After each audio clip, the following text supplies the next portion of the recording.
Et probablement que les frères, je vois plusieurs magnétophones ici, qui bien sûr vont enregistrer ça. Si jamais vous voulez savoir exactement ce que le Saint-Esprit vous a dit, venez voir les frères qui ont ces magnétophones. Ils pourront repasser la bande, vous pourrez y entendre très précisément ce qu'il en est de votre cas.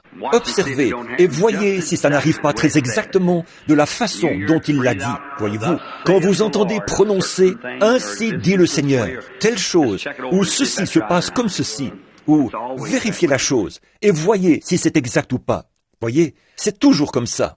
Maintenant, pour servir un peu de contexte, et je suis plutôt content ce soir que nous ne soyons que quelques-uns ici. Nous sommes en famille, n'est-ce pas? Nous ne sommes pas des étrangers, aucun de nous. Maintenant, je peux employer ma grammaire du Kentucky et me sentir vraiment à l'aise. Parce que nous sommes seulement, et je ne dis pas ça pour parler en mal du Kentucky, là. S'il y a quelqu'un du Kentucky ici, est-ce qu'il y a quelqu'un ici qui vient du Kentucky? Levez la main. Dites donc, j'ai vraiment de quoi me sentir à l'aise, n'est-ce pas? C'est vraiment bien. Ma mère s'est déjà occupée d'une pension de famille. Un jour, j'y suis allé pour voir. Il y avait un grand groupe d'hommes qui étaient en pension là-bas. La grande table toute en longueur était mise. Et j'ai dit, combien ici sont du Kentucky? Levez-vous. Tout le monde s'est levé. Je suis allé à l'église ce soir-là, à mon église. Et j'ai dit, combien ici sont du Kentucky? Tout le monde s'est levé. Alors j'ai dit, eh bien ça, c'est très bien.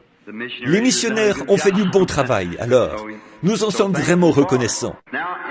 Maintenant, dans l'Épître aux Romains, au chapitre 11, le verset 28, écoutez attentivement maintenant la lecture de l'Écriture.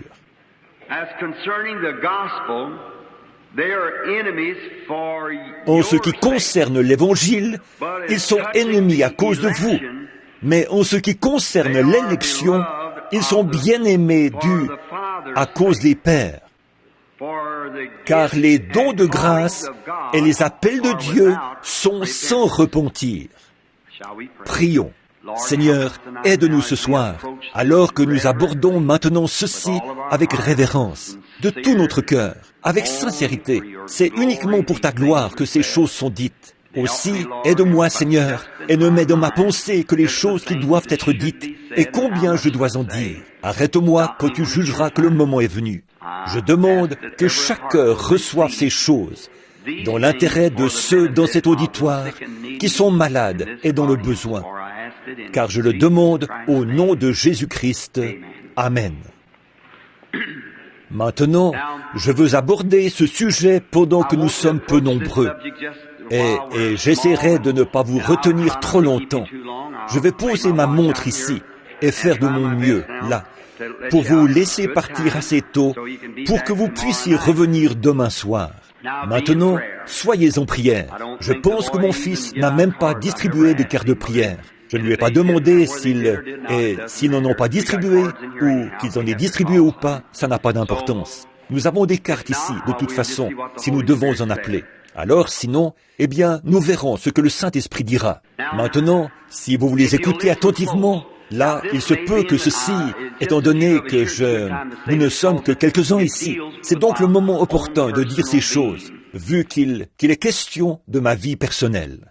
Et c'est pour cette raison que j'ai lu ce passage de l'Écriture ce soir, pour que vous puissiez voir que les dons et les appels, ce n'est pas du tout quelque chose qu'on peut mériter. Paul, qui parlait ici, a dit, les Juifs, pour ce qui est de l'Évangile, ils ont été aveuglés et éloignés de Dieu, et ce, à cause de nous. Mais au verset juste avant, il était dit, tout Israël sera sauvé. Tout Israël sera sauvé. Selon l'élection, Dieu le Père les a aimés et il les a aveuglés pour que nous, des nations, nous puissions trouver lieu à la repentance maintenant. Qu'ainsi, par Abraham, ses semences puissent bénir le monde entier, selon sa parole.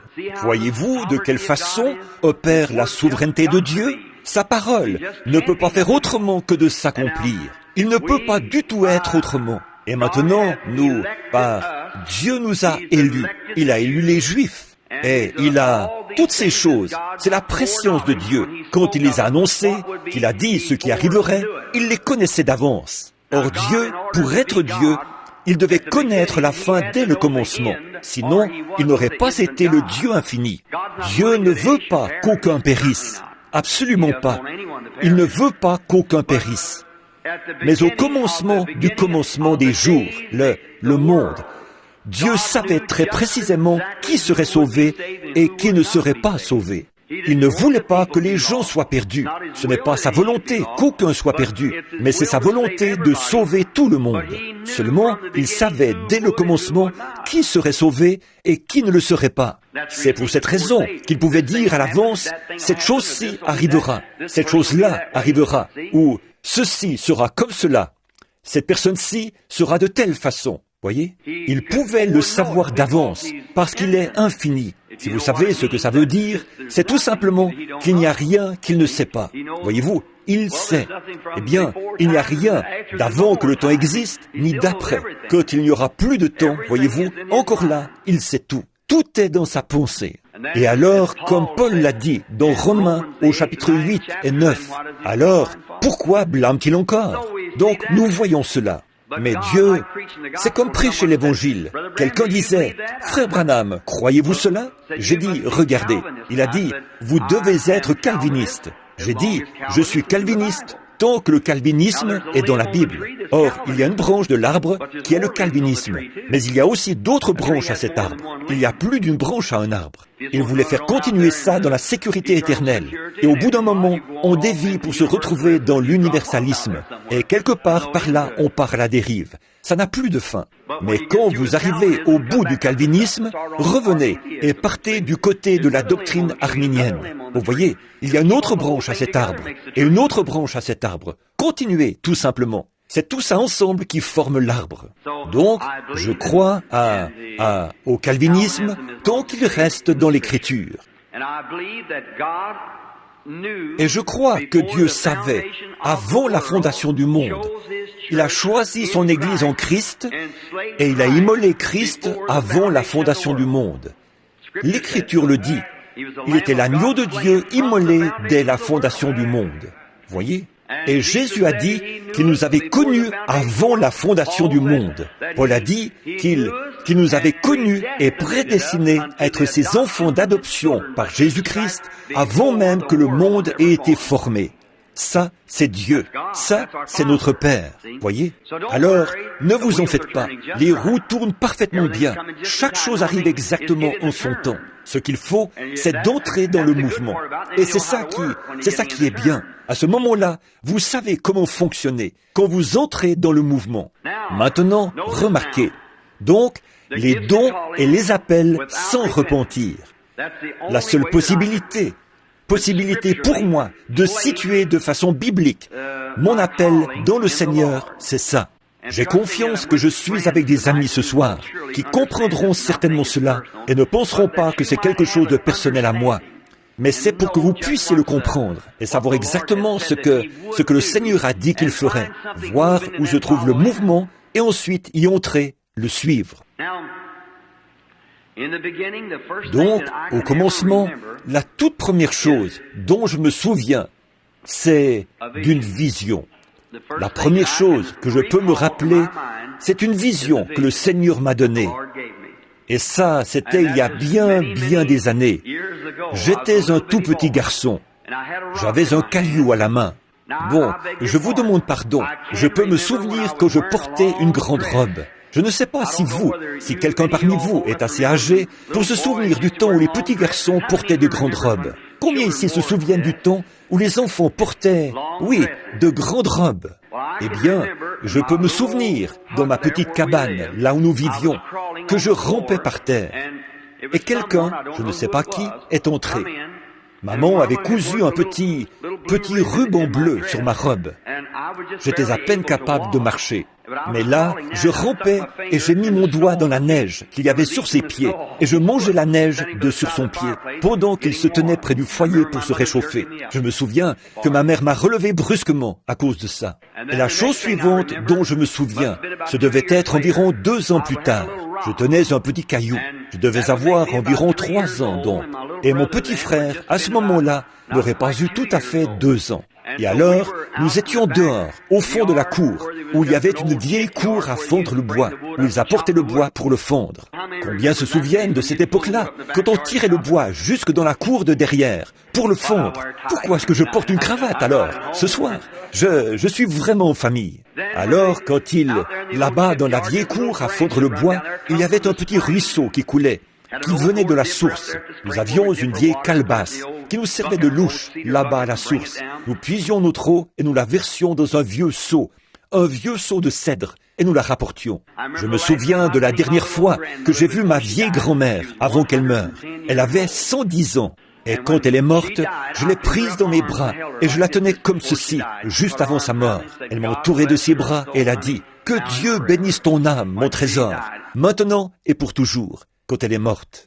Et je ne pense pas que de toute sa vie, cette femme ait eu une paire de souliers à elle. Je me rappelle l'avoir observée. Même quand j'étais jeune homme, j'allais les voir. Tous les matins, elle se levait et, nu-pieds, elle partait dans la neige chercher un seau d'eau à la source. Elle revenait, les pieds dans la neige. Alors, ça ne peut pas vous faire de mal. Elle a vécu jusqu'à 110 ans. Alors, oui monsieur, elle était très, très solide. Ça oui. Et donc, je me souviens qu'elle voulait me parler des billes de mon père, avec lesquelles il jouait quand il était petit. Et la pauvre vieille, je me disais, comment va-t-elle réussir à monter au grenier?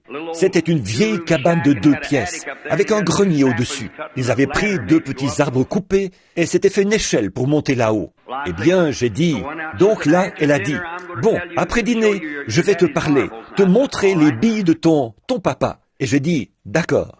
Alors, elle voulait me les montrer, là-haut, dans une malle, où elle avait rangé ses affaires comme font les vieux. Et je me suis dit, mais comment est-ce que cette pauvre vieille va réussir à monter à cette échelle? Alors, je me suis approché et j'ai dit, grand-maman, j'ai dit, attends, là, ma chérie, je vais monter ici pour t'aider. Elle a dit, écarte-toi. Elle a grimpé à cette échelle comme un écureuil. Elle a dit, mais viens donc. Et j'ai dit, très bien, grand-maman. Je me suis dit, oh là là, si seulement je pouvais être comme ça, avoir encore autant de force en moi à 110 ans. Alors, donc, je me rappelle que j'étais à cette petite source et j'avais un caillou que je lançais comme ça, dans la boue.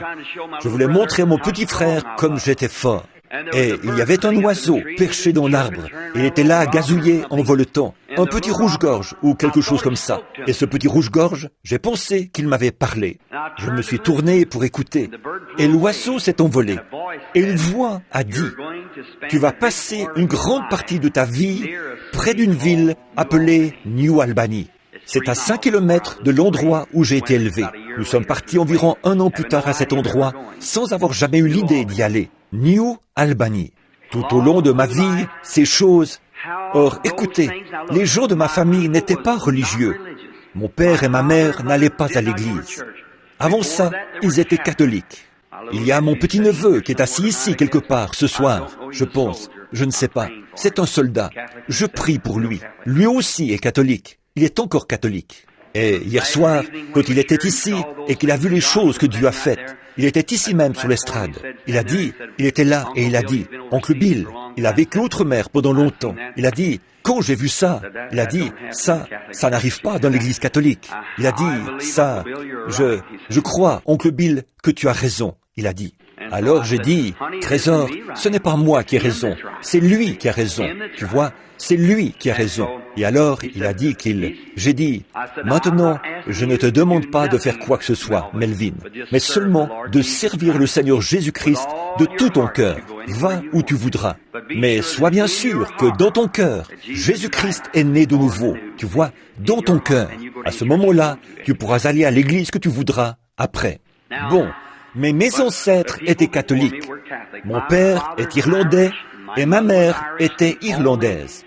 La seule coupure dans le sang irlandais, c'est ma grand-mère, qui était indienne Cherokee. Ma mère est pratiquement une métisse. Et donc, quant à moi, c'est notre génération à nous, après 3, c'est déjà disparu. Mais c'est la seule coupure dans ma lignée strictement irlandaise. Leurs noms étaient Harvey et Branham. Et avant ça, il y a eu Lyons, ce qui est encore irlandais. Et puis, ils étaient tous catholiques. Mais quant à moi, quand nous étions enfants, nous n'avons eu absolument aucune formation, ni aucun enseignement religieux. Mais ces dons, ces visions, j'avais des visions à cette époque-là. tout comme j'en ai aujourd'hui, c'est vrai, parce que les dons et les appels sont sans repentir. C'est la préscience de Dieu, c'est Dieu qui fait quelque chose. Tout au long de ma vie, j'avais peur d'en parler. Vous avez lu mon histoire dans la petite brochure qui s'intitule « Jésus-Christ, le même hier, aujourd'hui et pour toujours ». Je pense qu'elle se trouve dans certains des livres, des autres. Est-ce exact, Jean? Est-ce que ça se trouve dans ceci, dans le livre habituel, dans le livre que nous avons en ce moment? Est-ce que c'est l'histoire de ma vie? Je pense que c'est ça. Alors, quand nous... C'est terrible, n'est-ce pas? Mes propres livres, et je ne les ai jamais lus moi-même. Mais c'est quelqu'un d'autre qui les écrit. Et donc, c'est quelque chose qu'ils apportent aux réunions, tout simplement. Ces choses-là, je les ai vécues déjà, alors j'attends toujours qu'il se passe autre chose. Et donc, ils sont très bien. J'en ai lu des bouts, ici et là, quand j'en ai eu l'occasion. Bon, toujours est-il que quand j'étais un petit garçon, vous êtes au courant de ce qui m'a été dit dans la vision, que j'avais environ 7 ans, et qu'il m'a été dit, ne bois pas, ne fume pas, et ne souille ton corps d'aucune façon. Tu auras une œuvre à accomplir quand tu seras plus âgé. Et vous avez entendu raconter ça dans le livre. Eh bien, c'est exact. Tout au long, ça continuait de m'arriver. Quand je suis devenu prédicateur, eh bien, c'est là que ça s'est vraiment mis à m'arriver tout le temps. Et une nuit, j'ai vu notre Seigneur Jésus. Je dis ceci avec la permission du Saint-Esprit, je crois. L'ange du Seigneur qui vient n'est pas le Seigneur Jésus. Il ne lui ressemble pas, selon cette vision-là. En effet, dans la vision que j'ai eue du Seigneur Jésus, il était un petit homme. Il n'était pas... J'étais allé dans le champ, prier pour mon papa. Je suis revenu, je suis allé près du lit, et cette nuit-là, je l'ai regardé, et j'ai dit, « Oh Dieu, sauve-le !» Ma mère est déjà sauvée, et je l'avais baptisée. Alors je me suis dit, oh, mon père boit tellement. Et je me disais, si seulement je pouvais l'amener à accepter le Seigneur Jésus. Je suis sorti, je me suis allongé sur un vieux grabat dans la chambre de devant, près de la porte. Quelque chose m'a dit, lève-toi. Je me suis levé, je me suis mis à marcher, je suis retourné dans le champ derrière moi, un vieux champ de genêt. Et là, à pas plus de 3 mètres de moi, il y avait un homme. Il portait un vêtement blanc. C'était un petit homme. Ses bras étaient repliés comme ceci. Il avait une barbe assez courte. Ses cheveux lui descendaient jusqu'aux épaules. Et il regardait de côté par rapport à moi, comme cela. Une silhouette paisible. Mais je n'arrivais pas à comprendre. Ses pieds étaient juste l'un derrière l'autre, et il y avait le vent qui soufflait. Son vêtement bougeait, et les genêts s'agitaient. Je me suis dit, mais un instant là, je me suis mordu. J'ai dit, bon, je ne dors pas. Et j'ai arraché un petit bout de genêt. Vous savez, il y a comme un cure-dent là-dedans. Je l'ai mis dans ma bouche. J'ai regardé vers la maison. J'ai dit, non, j'étais là-bas en train de prier pour papa. Quelque chose m'a dit de venir ici. Et voici cet homme qui est là. Je me suis dit, ça ressemble au Seigneur Jésus. Je me suis dit, je me demande si c'est lui. Il regardait exactement dans la direction précise de l'endroit où se trouve notre maison en ce moment. Alors, je me suis déplacé de ce côté pour voir si j'arriverais à le voir. Je pouvais voir le côté de son visage, comme ça. Mais j'ai dû le contourner complètement de ce côté-ci pour le voir. J'ai dit... Il n'a pas bougé du tout. Je me suis dit, je crois que je vais l'appeler. Alors j'ai dit, Jésus! Et à ce moment-là, il a tourné la tête pour regarder, comme ça. C'est tout ce dont je me souviens. Il a simplement tendu les bras. Il n'y a pas un artiste au monde qui pourrait peindre son portrait, les traits de son visage. Le meilleur que j'ai vu, c'est le portrait du Christ à 33 ans de Hoffman. Je le mets sur tous mes imprimés et tout ce que j'utilise. C'est parce que c'est tout à fait ressemblant. Et alors, ou c'est très proche, aussi proche que ça pourrait l'être. On aurait dit un homme qui, s'il avait parlé, serait été la fin du monde. Et pourtant, tellement rempli d'amour et de bonté que je me suis effondré. Et au lever du jour, je me suis retrouvé, à l'aube, ma veste de pyjama trempée de larmes. Quand je suis revenu à moi, je marchais dans le champ de genêt pour retourner à la maison. J'ai raconté ça à un de mes amis dans le ministère. Il a dit, « Billy, cela va te rendre fou. » Il a dit, « C'est du diable. » Il a dit, « Ne touche surtout pas à ces choses-là. » À cette époque, j'étais prédicateur baptiste. Eh bien, je suis allé voir un autre de mes vieux amis. Je me suis assis et je lui en ai parlé. J'ai dit, frère, qu'est-ce que vous en pensez? Il a dit, eh bien Billy, je vais te dire. Il a dit, je crois que si tu tâches de toujours vivre la vie correcte, de prêcher seulement ce qu'il y a dans la Bible, ici, la grâce de Dieu et tout, à ta place, je ne m'appliquerai pas dans une chose aussi invraisemblable. Une chose comme celle-là. J'ai dit, monsieur, je ne cherche pas à m'impliquer dans une chose invraisemblable. J'ai dit, tout ce que j'essaie de voir, c'est de quoi il s'agit. Il a dit, Billy, il y a bien des années, on avait de ces choses-là dans les églises. Mais, il a dit, quand les apôtres ont pris fin, ces choses-là ont pris fin avec eux. Il a dit, maintenant, la seule chose que nous avons tous ceux qui voient de ces choses, il a dit, ce sont des spirites, des démons.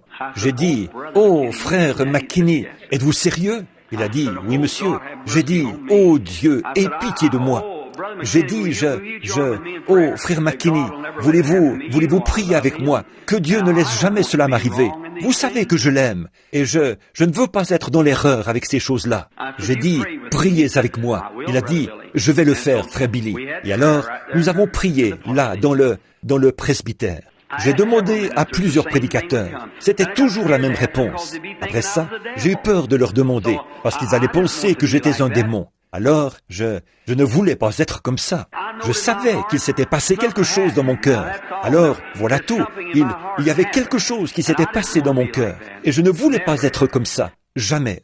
Alors, quelques années plus tard, j'ai entendu un jour, à la première église baptiste, dont j'étais membre à l'époque, j'ai entendu quelqu'un qui disait, « Dites donc, vous auriez dû aller là-bas, écouter ces exaltés hier soir. » Et j'ai pensé, « Exaltés ?» C'était un de mes amis, Walt Johnson, chanteur de basse. J'ai dit, « Qu'est-ce que tu disais, frère Walt ?» Il a dit, « Une bande de pentecôtistes. » J'ai dit, « Quoi ?» Il a dit, « Des pentecôtistes. » Il a dit, « Billy, si tu voyais ça. » Il a dit, « Ils se roulaient par terre, comme ça, et ils sautaient en l'air. » Et il a dit, il disait qu'il fallait qu'ils baragouinent quelque chose en langues inconnues, sinon ils n'étaient pas sauvés. Et j'ai dit, « Où ça ?» Oh, il a dit, « C'est une petite réunion sous la tente, là-bas, de l'autre côté de Louisville. » Il a dit, « Ce sont des gens de couleur, évidemment. » J'ai dit, « Ah oui ?» Il a dit, « Il y a beaucoup de blonds là-bas. » J'ai dit, « Est-ce qu'ils faisaient ça, eux aussi ?» Il a dit, oui, il le faisait aussi. J'ai dit, c'est bizarre, les gens se laissent prendre à des affaires semblables. J'ai dit, eh bien, je suppose qu'il faut s'attendre à ces choses. C'était un dimanche matin, je ne l'oublierai jamais. Il mangeait un morceau de peau d'orange séchée, parce qu'il avait une indigestion. Je le revois comme si c'était hier. Et je me suis dit, baragouiner, sauter en l'air, mais qu'est-ce qu'ils vont avoir comme religion après celle-là? Alors j'ai continué mon chemin. Quelque temps plus tard, j'ai rencontré un vieil homme qui est peut-être ici dans l'église en ce moment, ou il l'a été à cette église. Et il s'appelait John Ryan. Je l'ai rencontré à un endroit. Ce vieil homme avait une longue barbe et de longs cheveux. Il se peut qu'il soit ici. Je pensais qu'il était de Benton Harbor, de la maison de David, pas loin d'ici. Et ils avaient un bâtiment à Louisville. J'essayais de trouver ces gens-là. Ils appelaient ça l'école des prophètes. Donc je me disais que j'irais voir ce qu'il en était. Eh bien, je n'ai vu personne qui se roulait par terre, mais ils avaient de drôles de doctrines. C'est là que j'ai rencontré ce vieil homme, et il m'a invité chez lui. Je suis allé passer des vacances là-bas. Un jour que j'étais là-bas, je suis retourné chez lui, mais il était déjà parti.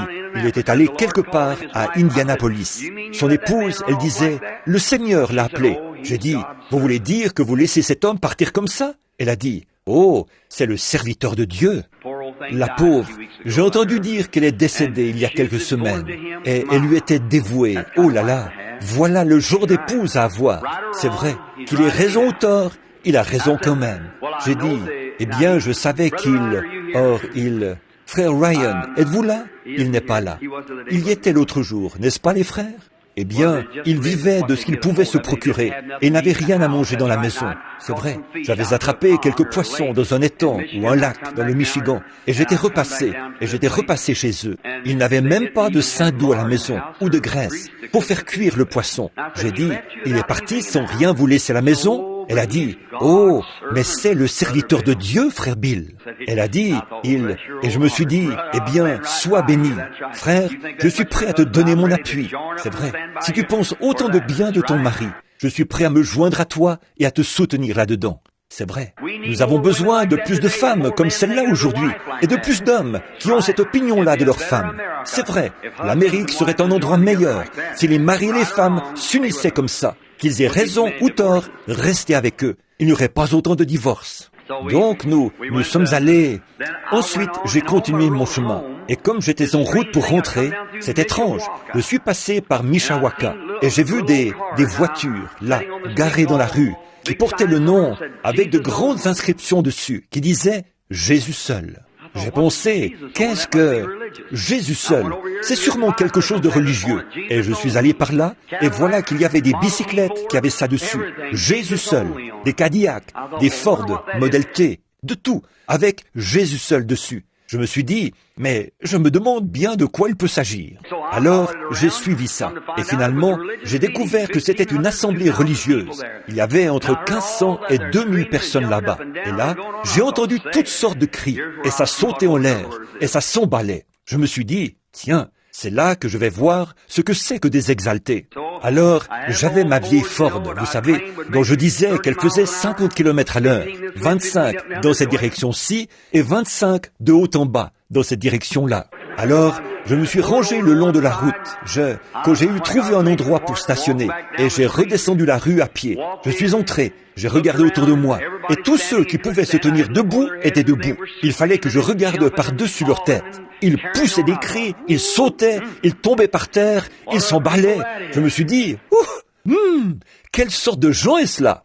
Mais plus je restais là, mieux je me sentais. Je me suis dit, ça me semble très bien. Je me suis dit, il n'y a rien qui ne va pas chez ces gens-là. Ils ne sont pas fous. Je me suis mis à parler avec quelques-uns. Alors, ils étaient très gentils. Alors, j'ai dit, eh bien, c'est la réunion à laquelle j'avais assisté. Et cette nuit-là, j'avais passé la nuit là-bas. Et j'étais retourné le lendemain. Vous m'avez entendu raconter ça dans l'histoire de ma vie. J'étais sur l'estrade avec 150 ou 200 prédicateurs, peut-être plus. Et ils voulaient que chacun se lève et dise d'où il venait. Alors j'ai dit, William Branham, évangéliste, Jeffersonville. Je me suis assis. Baptiste. Donc, je me suis assis. Chacun devait dire d'où il venait. Donc, le lendemain matin, quand je suis arrivé là-bas, cette nuit-là, j'avais dormi dans les champs toute la nuit. Et j'avais repassé mon pantalon en le plaçant entre les deux sièges de ma Ford, vous savez. Et un vieux pantalon en seersucker, un petit t-shirt, vous savez. Alors, le lendemain matin, je suis allé à la réunion. Avec mon petit t-shirt. J'avais seulement $3. Et il fallait que je puisse acheter assez d'essence pour revenir chez moi. Alors je me suis acheté des petits pains, un peu rassis, vous savez, mais ça allait bien. Je suis allé chercher un verre d'eau à une bouche d'incendie, vous savez. Ils étaient assez bons alors. Je les avais fait tremper un peu. Et j'ai pris mon petit déjeuner. Bon, j'aurais pu manger avec eux, là. Ils mangeaient 2 fois par jour. Mais vu que je ne pouvais rien mettre dans le plateau à offrande, je ne voulais pas faire le pique-assiette. Et donc je suis arrivé ce matin-là. Et il disait, il faut absolument que je vous raconte cette partie-ci. Donc, je suis arrivé ce matin-là et il disait, nous cherchons William Branham, un jeune évangéliste qui était sur l'estrade hier soir. Un baptiste. Il disait, nous voulons qu'il apporte le message ce matin. Je voyais que ça allait être difficile pour moi, avec ce groupe de gens-là, vu que j'étais baptiste. Alors, je me suis enfoncé un peu dans mon siège. Je portais un pantalon en seersucker et un t-shirt, vous savez. Et nous, on portait l'habit ecclésiastique. Alors, je me suis assis au fond de mon siège, comme ceci. Alors, il a demandé 2 ou 3 fois. Et je m'étais assis près d'un frère de couleur. La raison pour laquelle ils avaient fait leur convention dans le Nord, c'est parce qu'il y avait de la ségrégation dans le Sud à ce moment-là. Alors, ils ne pouvaient pas la faire dans le Sud. Alors, je me demandais ce qu'il en était de ce Jésus seul. Je me suis dit, tant qu'il s'agit de Jésus, c'est très bien. Donc, ça ne change rien que ce soit de quelle façon ça se passe, tant qu'il s'agit de lui. Donc, je suis resté assis là un petit moment. Je les observais. Et alors, ils l'ont annoncé encore 2 ou 3 fois. Et ce frère de couleur, il m'a regardé et il a dit, « Le connais-tu » J'étais confronté. Je ne pouvais pas mentir à cet homme. Je ne voulais pas. J'ai dit, « Écoute frère, oui, je le connais. » Il a dit, « Alors, va le chercher. » J'ai dit, « Eh bien, je vais te dire, frère. » J'ai dit, « C'est moi. » mais tu vois, j'ai dit, regarde, ce pantalon en cire sa queue, allez, monte sur l'estrade. Et j'ai dit, non, je ne peux pas monter sur l'estrade. J'ai dit, avec ce pantalon-là, comme ça, ce petit t-shirt, il a dit, ces gens-là, ils s'en fichent de ton habillement. J'ai dit, eh bien, écoute, ne dis pas un mot, tu m'entends? J'ai dit, tu vois, je porte ce pantalon en cire sa queue. Je ne veux pas monter sur l'estrade. Ils ont dit, est-ce que quelqu'un saurait où se trouve William Branham? Il a dit, par ici. Par ici. Oh là là, j'étais tout rouge, vous savez, et je n'avais pas de cravate, vous savez, et cette espèce de petit t-shirt, vous savez, avec des petites manches courtes, comme ceci. Je me suis avancé avec les oreilles qui me brûlaient. Je ne m'étais jamais trouvé près d'un microphone. Alors là, je me suis mis à prêcher, et j'ai pris un texte, je ne l'oublierai jamais. Dans le séjour des morts, l'homme riche leva les yeux, et alors il pleura. Il m'arrive souvent de prendre 3 petits mots comme ça, comme sujet de prédication. Venez voir un homme. Crois-tu cela? Ou alors il pleura. Je répétais constamment, il n'y a pas de fleurs. Et alors il pleura. Il n'y a pas de réunion de prière. Alors il pleura. Il n'y a pas d'enfants. Alors il pleura. Pas de cantique. Et alors il pleura. Alors j'ai pleuré. Donc, après, quand ça a été terminé, eh bien, oh là là, ils étaient tous autour de moi. Ils voulaient que j'aille faire une réunion à leur église. Je me suis dit, dis donc, peut-être que je suis moi-même un exalté. Voyez? Alors je me suis dit, peut-être, voyez-vous, ils étaient si gentils, ces gens-là. Je marchais dehors. Il y avait un homme qui portait une paire de bottes de cow-boy, un grand chapeau de cow-boy. Je lui ai dit, qui êtes-vous? Il a dit, je suis l'ancien untel du Texas. Je me suis dit, eh bien, on aurait dit, un autre homme s'est approché. Il portait un petit pantalon de golf. Vous savez, avant, il jouait au golf avec ça. Et un petit chandail en jersey. Il a dit, je suis le révérend untel de la Floride. Accepteriez-vous de venir faire? Je me suis dit, j'ai vraiment de quoi être à l'aise. Dis donc, avec ce pantalon, cire sa queue et ce t-shirt, c'est vraiment bien. Alors, vous m'avez entendu raconter ces choses dans l'histoire de ma vie. Alors je vais m'arrêter ici pour vous dire quelque chose que je n'ai encore jamais dit. D'abord, je veux vous demander, je n'avais pas l'intention d'en parler. Je ne l'ai encore jamais raconté en public, jamais de ma vie. Si vous me promettez que vous allez m'aimer et que vous allez essayer de m'aimer autant après que je vous aurai raconté ça qu'avant que je lui raconté, levez la main. Très bien. C'est votre promesse. Je vais vous obliger à la tenir. Alors que j'étais assis à la réunion ce soir-là, il chantait des cantiques en battant des mains. Et il chantait, ce petit chant, je sais que c'est le sang, je sais que c'est le sang. Et ils couraient dans les allées et tout, ils étaient là à pousser des cris et à louer le Seigneur. Je me suis dit, moi, je trouve ça vraiment bien. J'ai commencé et il parlait tout le temps des actes. Acte 2:4, acte 2:38, acte 10:49, tout ça. Je me suis dit, dis donc, c'est l'écriture ça. Seulement, je ne l'avais jamais vu comme ça avant. Mais oh, mon cœur brûlait. Je me suis dit, c'est formidable ça. Au premier abord, j'avais pensé que c'était une bande d'exaltés. Mais je me suis dit, oh là là, voilà que maintenant c'est une bande d'anges. Vous voyez, j'ai vite fait de changer d'avis. Alors, le lendemain matin, quand le Seigneur m'a donné cette belle occasion d'aller faire des réunions, je me suis dit, oh là là, je vais me joindre à ce groupe de gens-là. Eux, ce doit être comme ceux qu'on appelait autrefois les crieurs méthodistes. Ils sont allés un peu plus loin, c'est tout. Je me suis dit, peut-être que c'est ça. Alors je me suis dit, eh bien, j'aime vraiment ça. Oh, il y a quelque chose que j'aime en eux. Ils sont humbles et gentils. Alors, mais il y avait une chose que je ne comprenais pas. C'était se parler en langue. Ça me dépassait. Et il y avait un homme, disons, assis ici, et un autre là. Et c'étaient les meneurs du groupe. Celui-ci se levait et il parlait en langue. Et celui-là donnait l'interprétation. Il disait des choses au sujet de la réunion et tout. Je me suis dit, oh là là, il faut que je lise ça. Et vice-versa. Ça descendait sur celui-ci et puis après sur celui-là. Et chacun d'eux parlait en langue et interprétait. Les autres dans l'église parlaient aussi, mais il semblait que l'interprétation ne venait pas comme à ces deux hommes-là. Je voyais qu'ils étaient assis l'un près de l'autre. Je me suis dit, oh là là, ce sont sûrement des anges. Alors, pendant que j'étais assis au fond, cette chose, vous savez, que je n'arrivais pas à comprendre, elle venait sur moi. J'ai un moyen de savoir certaines choses, si le Seigneur veut que je les sache, vous savez. Et c'est la raison pour laquelle je vous dis que je n'en parle à personne. Je ne l'ai encore jamais fait en public. Si je veux vraiment savoir quelque chose, d'habitude, le Seigneur me dit ce qu'il en est de ces choses. C'est à cela que sert le don, vous voyez. Par conséquent, on ne peut pas étaler ça devant les gens. Ce serait comme de jeter ses perles au pourceau. C'est une chose sacrée, sainte, et on ne veut pas faire ça. Donc, Dieu m'en tiendrait pour responsable. Comme, par exemple, de parler à des frères et tout. Je ne chercherai pas à découvrir quelque chose de mauvais au sujet d'un frère.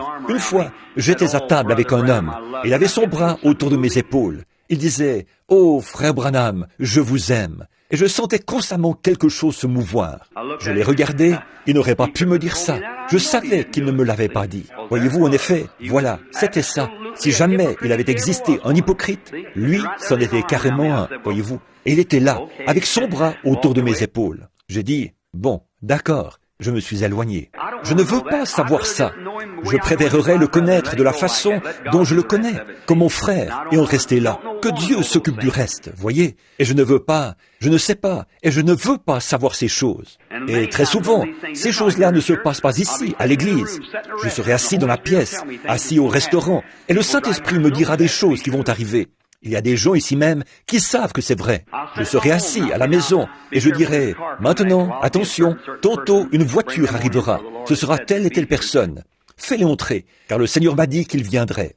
Quand nous circulerons dans la rue, il se passera telle chose. Surveille cette intersection, là-bas, parce que tu vas presque te faire heurter. Et voyez, si ce n'est pas comme ça que ça se passe, voyez, chaque fois, de façon parfaite. Alors, on ne veut pas trop se lancer là-dedans, parce vous pouvez l'utiliser, c'est un don de Dieu, mais vous devez prendre garde à ce que vous faites avec. Dieu vous en tiendra pour responsable. Regardez Moïse. Moïse était un homme envoyé de Dieu. Croyez-vous ça?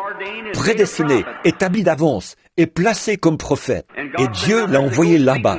Il a dit, va parler au rocher, après que celui-ci avait été frappé. Il a dit, va parler au rocher, et il donnera ses eaux. Mais Moïse, irrité, est allé là-bas et il a frappé le rocher. L'eau n'est pas sortie. Il l'a frappé de nouveau. Il a dit, rebelle, est-ce de ce rocher qu'il nous faut faire sortir de l'eau? Vous voyez ce que Dieu a fait? L'eau est sortie. Mais il a dit, viens ici Moïse. C'était terminé. Vous voyez, il faut prendre garde à ces choses-là. Alors vous, à ce que vous faites avec des dons divins. Même chose pour un prédicateur, un bon prédicateur énergique, et qui irait prêcher rien que pour recueillir des offrandes et de l'argent. Dieu le tiendra pour responsable de cela. C'est exact. Vous devez prendre garde à ce que vous faites avec des dons divins. Et, ou bien alors, chercher à avoir beaucoup de prestige, ou à faire un grand nom à une église quelconque, ou à se faire un grand nom. Je préférerais faire 2 ou 3 soirs de réunion et repartir vers ailleurs, et être humble, rester petit. Vous savez ce que je veux dire. Oui, monsieur, restez toujours à votre place, à l'endroit où Dieu peut avoir sa main sur vous. Or, rappelez-vous, il est question de vie intérieure ici. Et donc, ce jour-là, je me suis dit, eh bien, je vais m'approcher d'eux. Ces gens-là me déconcertaient tellement. Je me suis dit, je vais découvrir ce qu'il en est de ces hommes.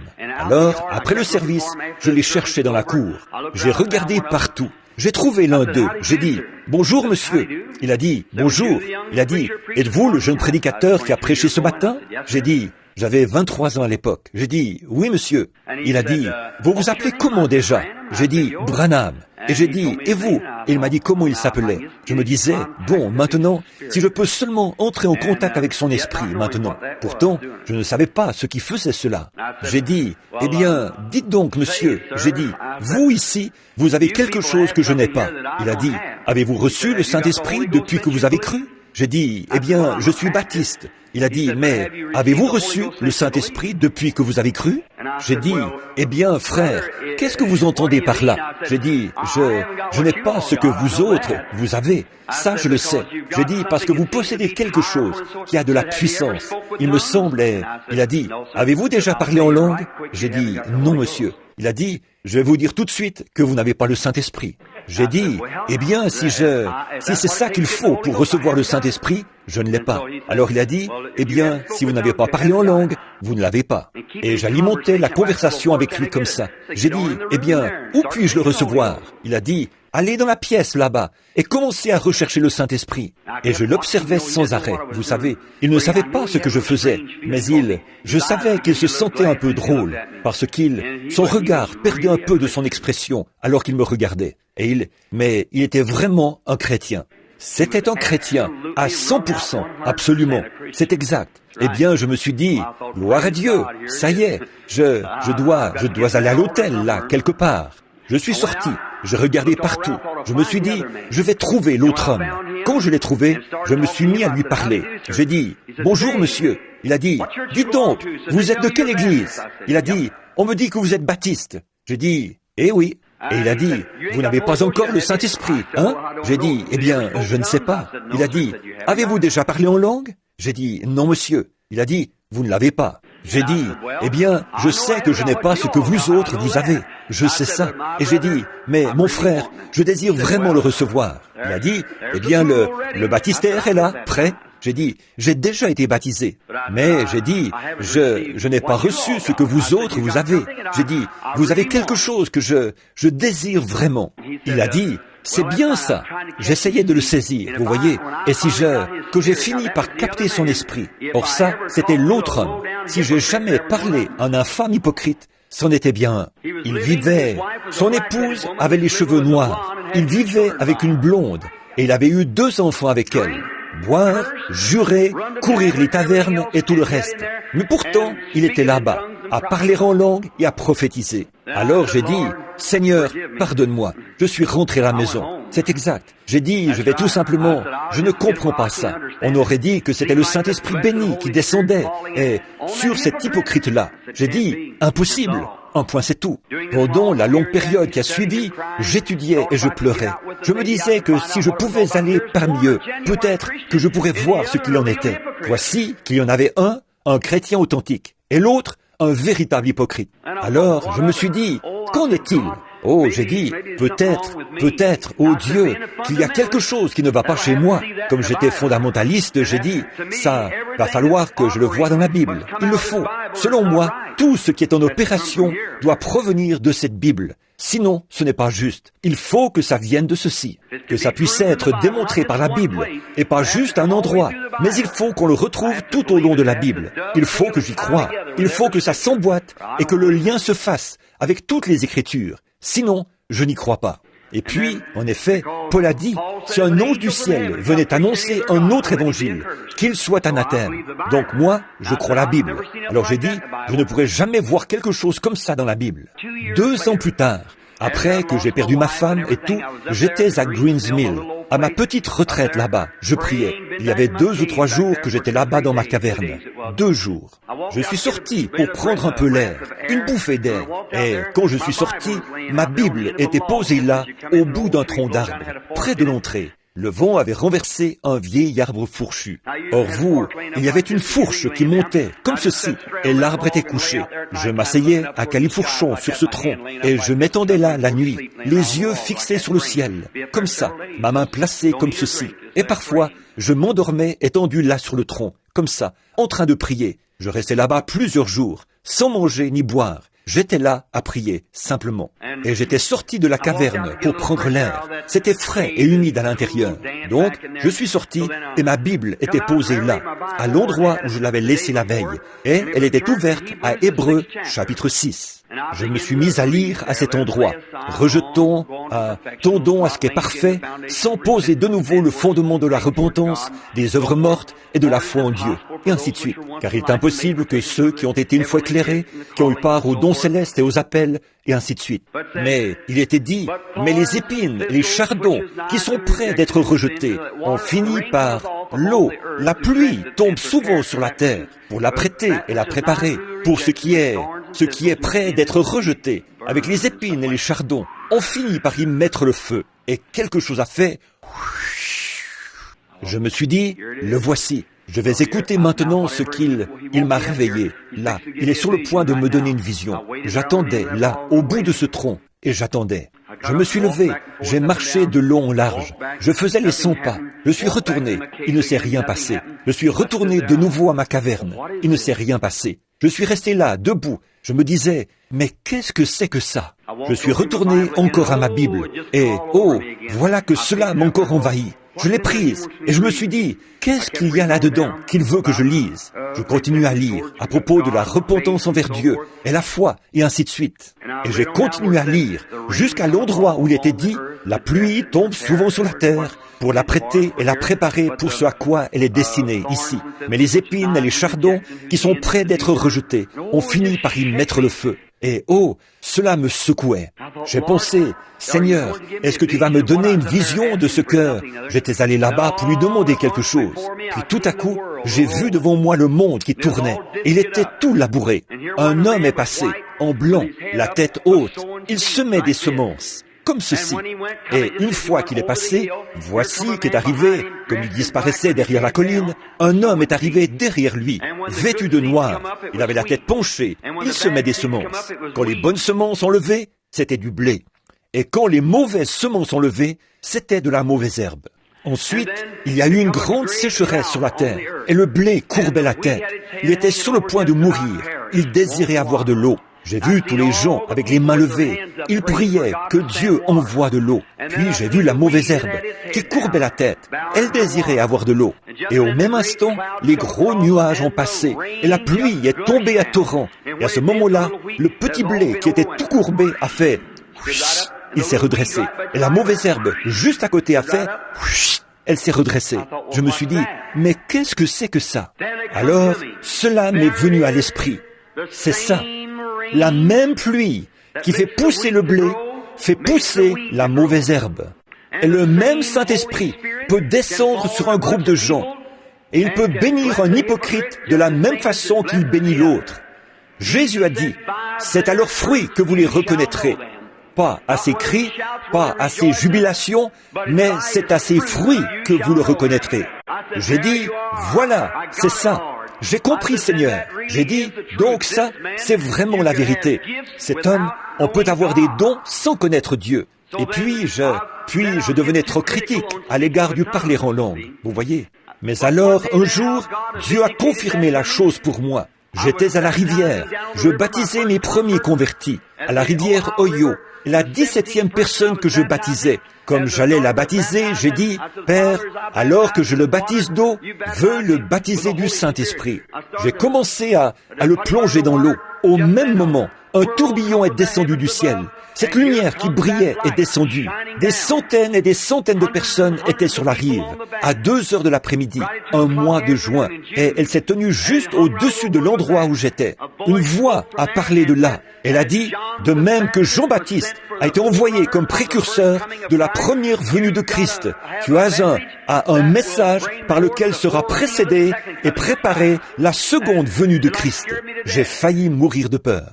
Quand je suis revenu au bord, il y avait tous ces gens qui étaient là, les travailleurs de la fonderie et tout le monde, le pharmacien et tout le monde. Ils étaient sur la rive. J'avais peut-être baptisé de 200 à 300 personnes cet après-midi-là. Et quand ils m'ont ramené, qu'ils m'ont fait sortir de l'eau, les diacres et tout, ils sont venus. Ils m'ont demandé, que signifiait cette lumière? Un grand groupe de gens de couleur, de l'église baptiste Gilead Age et de l'église Lone Star, là-bas. Et beaucoup de ceux qui étaient là, ils s'étaient mis à crier quand ils ont vu cette chose-là se produire. Des gens se sont évanouis. Il y avait une jeune fille que j'essayais de convaincre de descendre d'un bateau. Elle était assise là en maillot de bain, un professeur de l'école du dimanche d'une église. Et j'ai dit, Margot, sors de là, je t'en prie. Elle a dit, Billy, je ne suis pas obligé de sortir. J'ai dit, c'est vrai, tu n'es pas obligé, mais à ta place, j'aurai assez de respect pour l'évangile pour m'éloigner de l'endroit où je baptise. Elle a dit, rien ne m'y oblige. Et quand elle était assise là, à ricaner et à se moquer de moi pendant que je baptisais, parce qu'elle ne croyait pas au baptême, alors, quand l'ange du Seigneur est descendu, elle est tombée la tête la première dans le bateau. Aujourd'hui, cette fille est dans un asile d'aliénés. Donc, on ne se joue pas de Dieu. Voilà tout. Voyez? Bon. Plus tard, une jeune fille ravissante. Plus tard, elle s'est mise à boire. Elle a été frappée avec une bouteille de bière. Une bouteille. Ce qui lui a tailladé le visage. Oh, une personne hideuse à voir. Et donc, cette chose-là est arrivée. Et puis, tout au long de ma vie, je voyais cela. Je voyais cette chose-là se mouvoir. Je voyais ces visions, ces choses qui arrivaient. Alors, un peu plus tard, je me faisais tellement de soucis à cause de cela. Et tout le monde qui me disait que c'était quelque chose de mauvais. Je suis parti pour mon endroit préféré, là où j'ai toujours prié jusqu'à exaucement. Et peu importe combien je priais pour que cette chose-là ne vienne pas sur moi, elle venait quand même.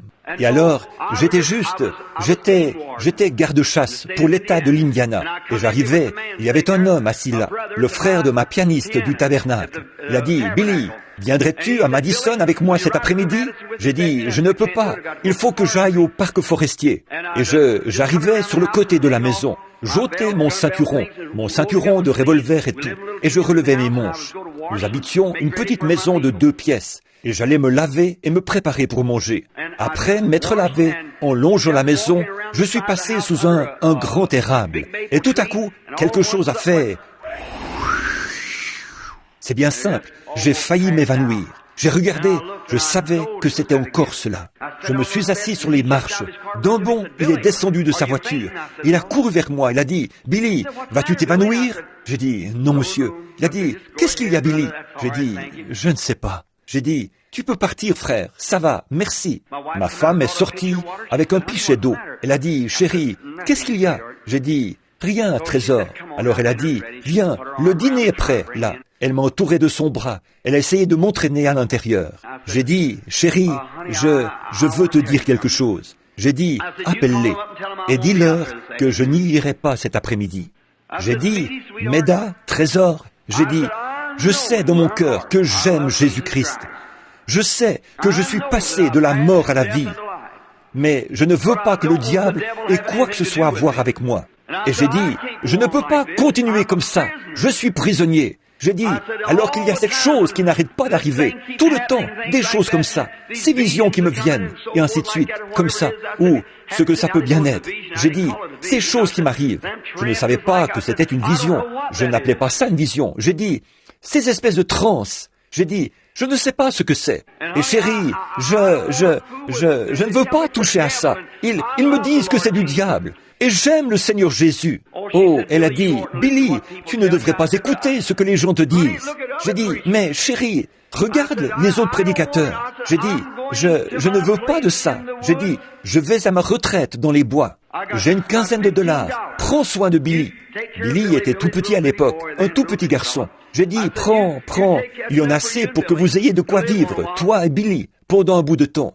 Appelle-les et dis-leur qu'il se pourrait que je revienne demain et qu'il se pourrait que je ne revienne jamais. Si je ne suis pas revenu d'ici 5 jours, qu'ils mettent un autre homme à ma place. Et j'ai dit, Méda, je ne sortirai jamais des bois tant que Dieu ne m'aura pas promis qu'il va me débarrasser de cette chose-là et ne jamais la laisser se reproduire. Pensez donc à l'ignorance dans laquelle un homme peut se trouver. Et je suis parti là-bas, ce soir-là. Je suis allé dans la petite cabane jusqu'au lendemain. Il était un peu tard. Le lendemain, j'allais monter à mon campement un peu plus loin, de l'autre côté de la montagne, ou de la colline plutôt, et aller dans les bois là-bas. Je ne crois pas que le FBI pourrait me trouver là-bas. Donc, cette petite cabane, j'avais été en prière tout l'après-midi, et avant qu'il commence à faire trop sombre, je priais, je lisais dans la Bible, là où il est dit, l'esprit des prophètes est soumis aux prophètes. Je n'arrivais pas à comprendre ça. Alors, il s'est mis à faire trop sombre dans la petite cabane. C'était l'endroit où je chassais au piège quand j'étais jeune.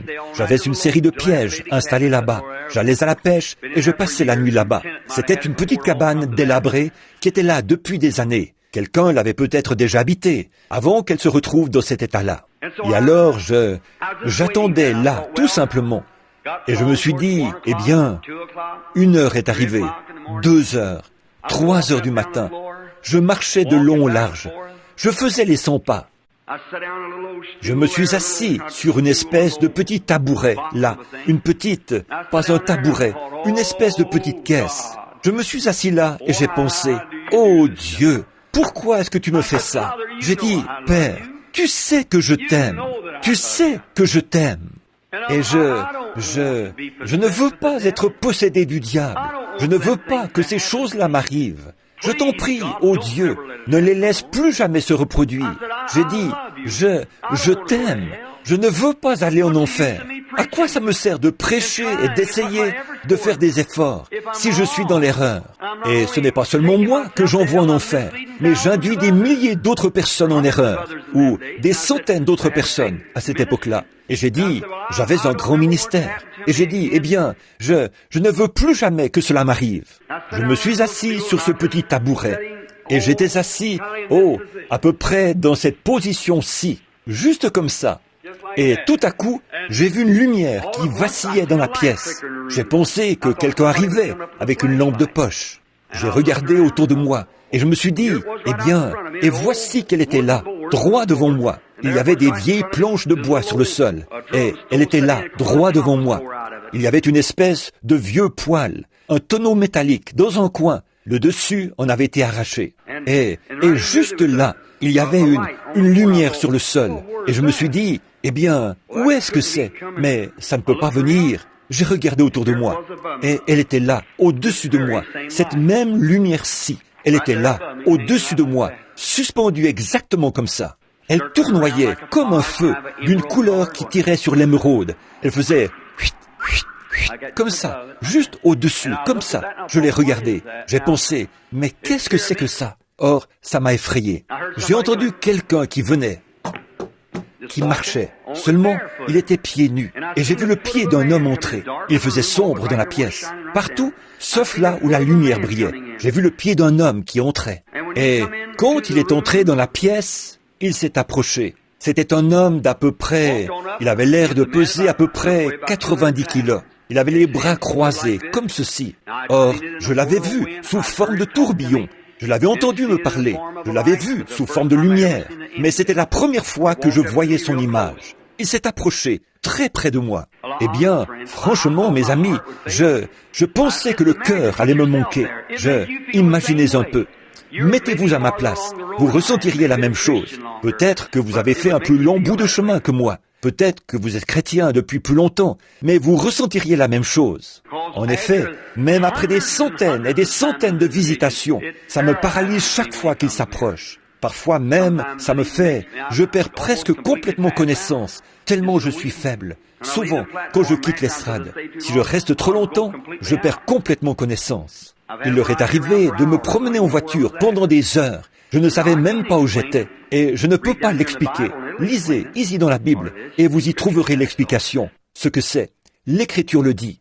Donc, j'étais assis là, et je le regardais. Je tenais ma main, un peu comme ça, levée. Il me regardait bien en face, un air vraiment sympathique. Mais il avait une voix très grave. Il a dit, « Ne crains point, je suis envoyé de la présence du Dieu Tout-Puissant. » Et quand il a parlé, cette voix-là, c'était la même voix qui m'avait toujours parlé, depuis l'âge de 2 ans. Je savais que c'était lui. J'ai pensé, maintenant, et écoutez ça, maintenant, écoutez la conversation, je vais la rapporter de mon mieux, pour autant que je sache, mot à mot, parce que c'est difficile de se souvenir. J'ai dit, je le regardais, comme ça, il a dit, ne crains point. Il était très calme. Il a dit, je suis envoyé de la présence du Dieu Tout-Puissant pour te dire que ta naissance est étrange. Vous êtes au courant de la façon dont ma naissance s'est passée là-bas. Cette même lumière était suspendue au-dessus de moi au moment de ma naissance. Alors il a dit, ta naissance étrange et ta vie mal comprise ont eu pour but d'indiquer que tu dois aller dans le monde entier prier pour les malades. Il a dit, et quel que soit leur état, et il a nommé, Dieu qui est mon juge le sait, il a nommé le cancer. Il a dit, rien, si tu amènes les gens à te croire et que tu es sincère quand tu pries, rien ne résistera à tes prières, pas même le cancer. Voyez-vous, si tu amènes les gens à te croire. Alors j'ai vu qu'il n'était pas mon ennemi, il était mon ami. Et je ne savais pas si j'étais en train de mourir ou ce qui était en train de se passer. Quand il s'est approché de moi comme ça, j'ai dit, eh bien monsieur, j'ai dit, je suis... Qu'est-ce que je connaissais des guérisons et des choses semblables, de ces dons? J'ai dit, eh bien, monsieur, je suis un homme pauvre. Et j'ai dit, je suis au milieu des miens. J'habite avec les miens. Et ils sont pauvres. Je n'ai pas d'instruction. J'ai dit, et je ne serais pas capable. On ne me comprendrait pas. J'ai dit, on ne voudrait pas m'écouter. Et il a dit, de même qu'il était donné au prophète Moïse 2 dons, 2 signes plutôt, pour confirmer son ministère. Toi aussi, il te sera donné toi aussi, il t'est donné 2 dons pour confirmer ton ministère. Il a dit, l'un d'eux, c'est que tu prendras la personne pour laquelle tu prieras par la main. Avec ta main gauche, tu prendras leur droite. Et il a dit, alors reste seulement tranquille, et il y aura un effet physique qui se produira sur ton corps. Il a dit, à ce moment-là, prie. Et si cela disparaît, la maladie a quitté les gens. Si cela ne disparaît pas, demande une bénédiction et continue ton chemin, tout simplement.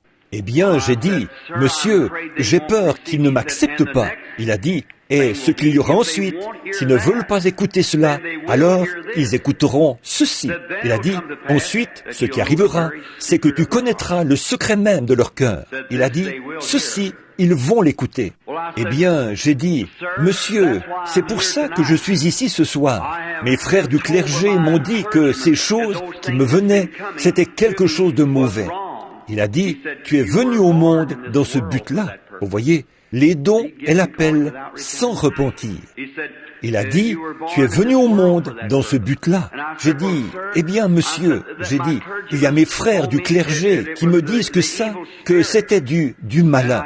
Et j'ai dit, c'est pour ça que je suis ici, en train de prier. Et voici ce qu'il m'a cité. Il m'a parlé de la venue du Seigneur Jésus, la première fois qu'il est venu. Et j'ai dit, la chose étrange, mes amis, c'était, eh bien, je vais m'arrêter ici un instant pour faire un retour en arrière. Ce qui me donnait encore plus la frousse, c'est que chaque fois que je rencontrais une diseuse de bonne aventure, elle reconnaissait qu'il s'était passé quelque chose. Et ça, tout simplement, ça me donnait presque le coup de grâce.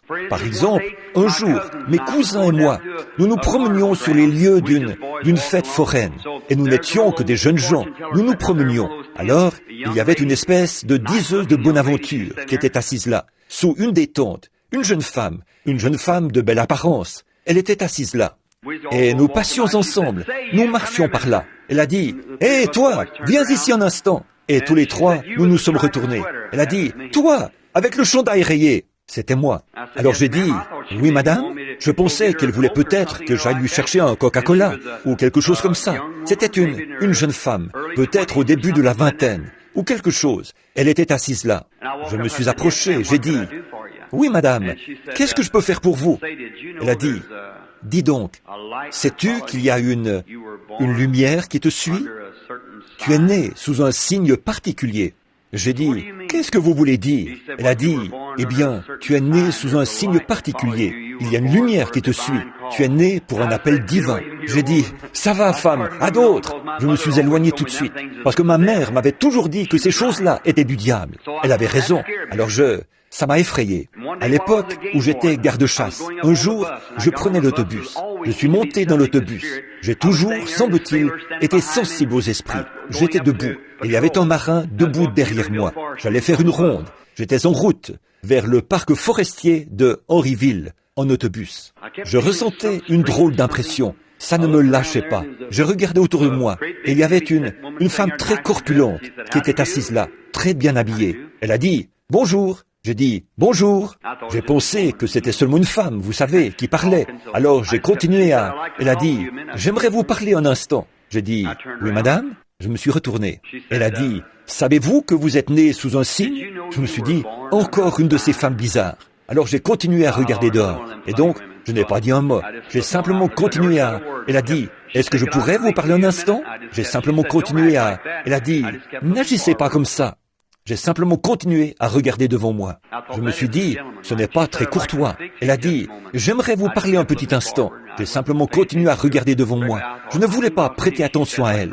Puis je me suis dit, je crois que je vais voir si elle dira comme les autres. Je me suis retourné. J'ai pensé, oh là là, ça me mettrait dans tous mes états, je le sais. En effet, je n'aimais vraiment pas penser à ça.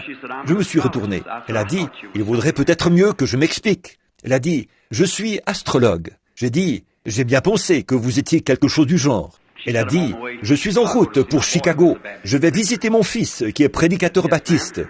J'ai dit, oui madame. Elle a dit, quelqu'un vous a-t-il déjà dit que vous étiez né sous un signe? J'ai dit, non madame. Je lui ai menti là, voyez-vous. Et j'ai dit, je voulais seulement voir ce qu'elle allait dire. Elle a dit, j'ai dit, non madame. Et elle a dit, est-ce que des prédicateurs ne vous ont jamais dit ça? J'ai dit, je n'ai rien à voir avec les prédicateurs. Et elle a dit, ah hein? Et j'ai dit, elle m'a dit, j'ai dit, eh bien, elle a dit, si je vous donne le moment précis de votre naissance, me croirez-vous? J'ai dit, non madame.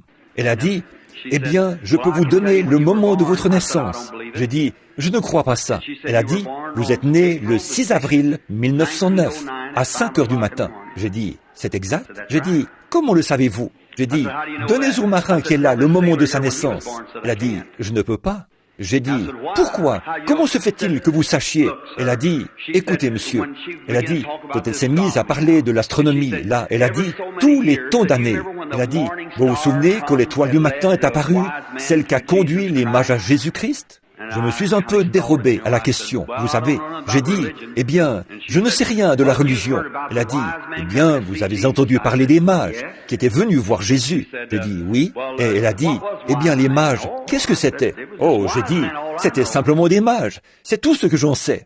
Elle a dit, mais un mage, qu'est-ce que c'est?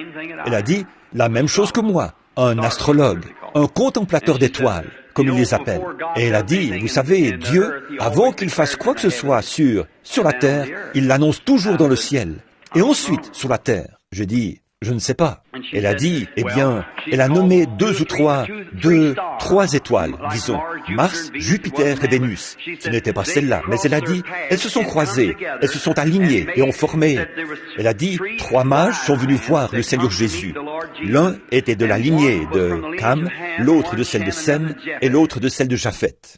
Et elle a dit, quand ils se sont rencontrés à Bethléem, les 3 étoiles d'où ils étaient, chaque personne de la terre, elle a dit, a quelque chose à voir avec les étoiles. Elle a dit, demandez à ce marin-là, quand la lune se retire, que la planète céleste se retire, si la marée ne se retire pas et ne monte pas en même temps. J'ai dit, je n'ai pas besoin de lui demander, ça, je le sais. Elle a dit, eh bien, votre naissance a quelque chose à voir avec les étoiles là-haut. J'ai dit, eh bien ça, je ne sais pas. Elle a dit, donc ces 3 mages sont venus. Elle a dit, quand les 3 étoiles, ils sont venus de directions différentes, et ils se sont rencontrés à Bethléem. Et ils ont découvert en se consultant que l'un était de la lignée de Cam, de Sem et de Japheth, les 3 fils de Noé. Elle a dit, donc ils sont venus adorer le Seigneur Jésus-Christ. Et elle a dit, au moment de partir, elle a dit, ils avaient apporté des présents qu'ils lui ont offerts. Elle a dit, Jésus-Christ a dit, au cours de son ministère, que quand cet évangile aura été prêché au monde entier, au peuple de Cam, de Sem et de Japheth, qu'alors il reviendra. Et elle a dit, or ces planètes célestes, comme elles se déplacent, elle a dit, elles se sont séparées. Depuis, elles n'ont jamais été comme ça sur la Terre, à ce qu'on sache. Mais elle a dit, tous les temps de centaines d'années, elles passent sur l'orbite les unes des autres, comme ceci. Si jamais il y a un astronome ici, vous saurez peut-être de quoi elle parlait. Moi, je ne sais pas. Donc, quand elle parle, elle a dit, elle se croise comme ça.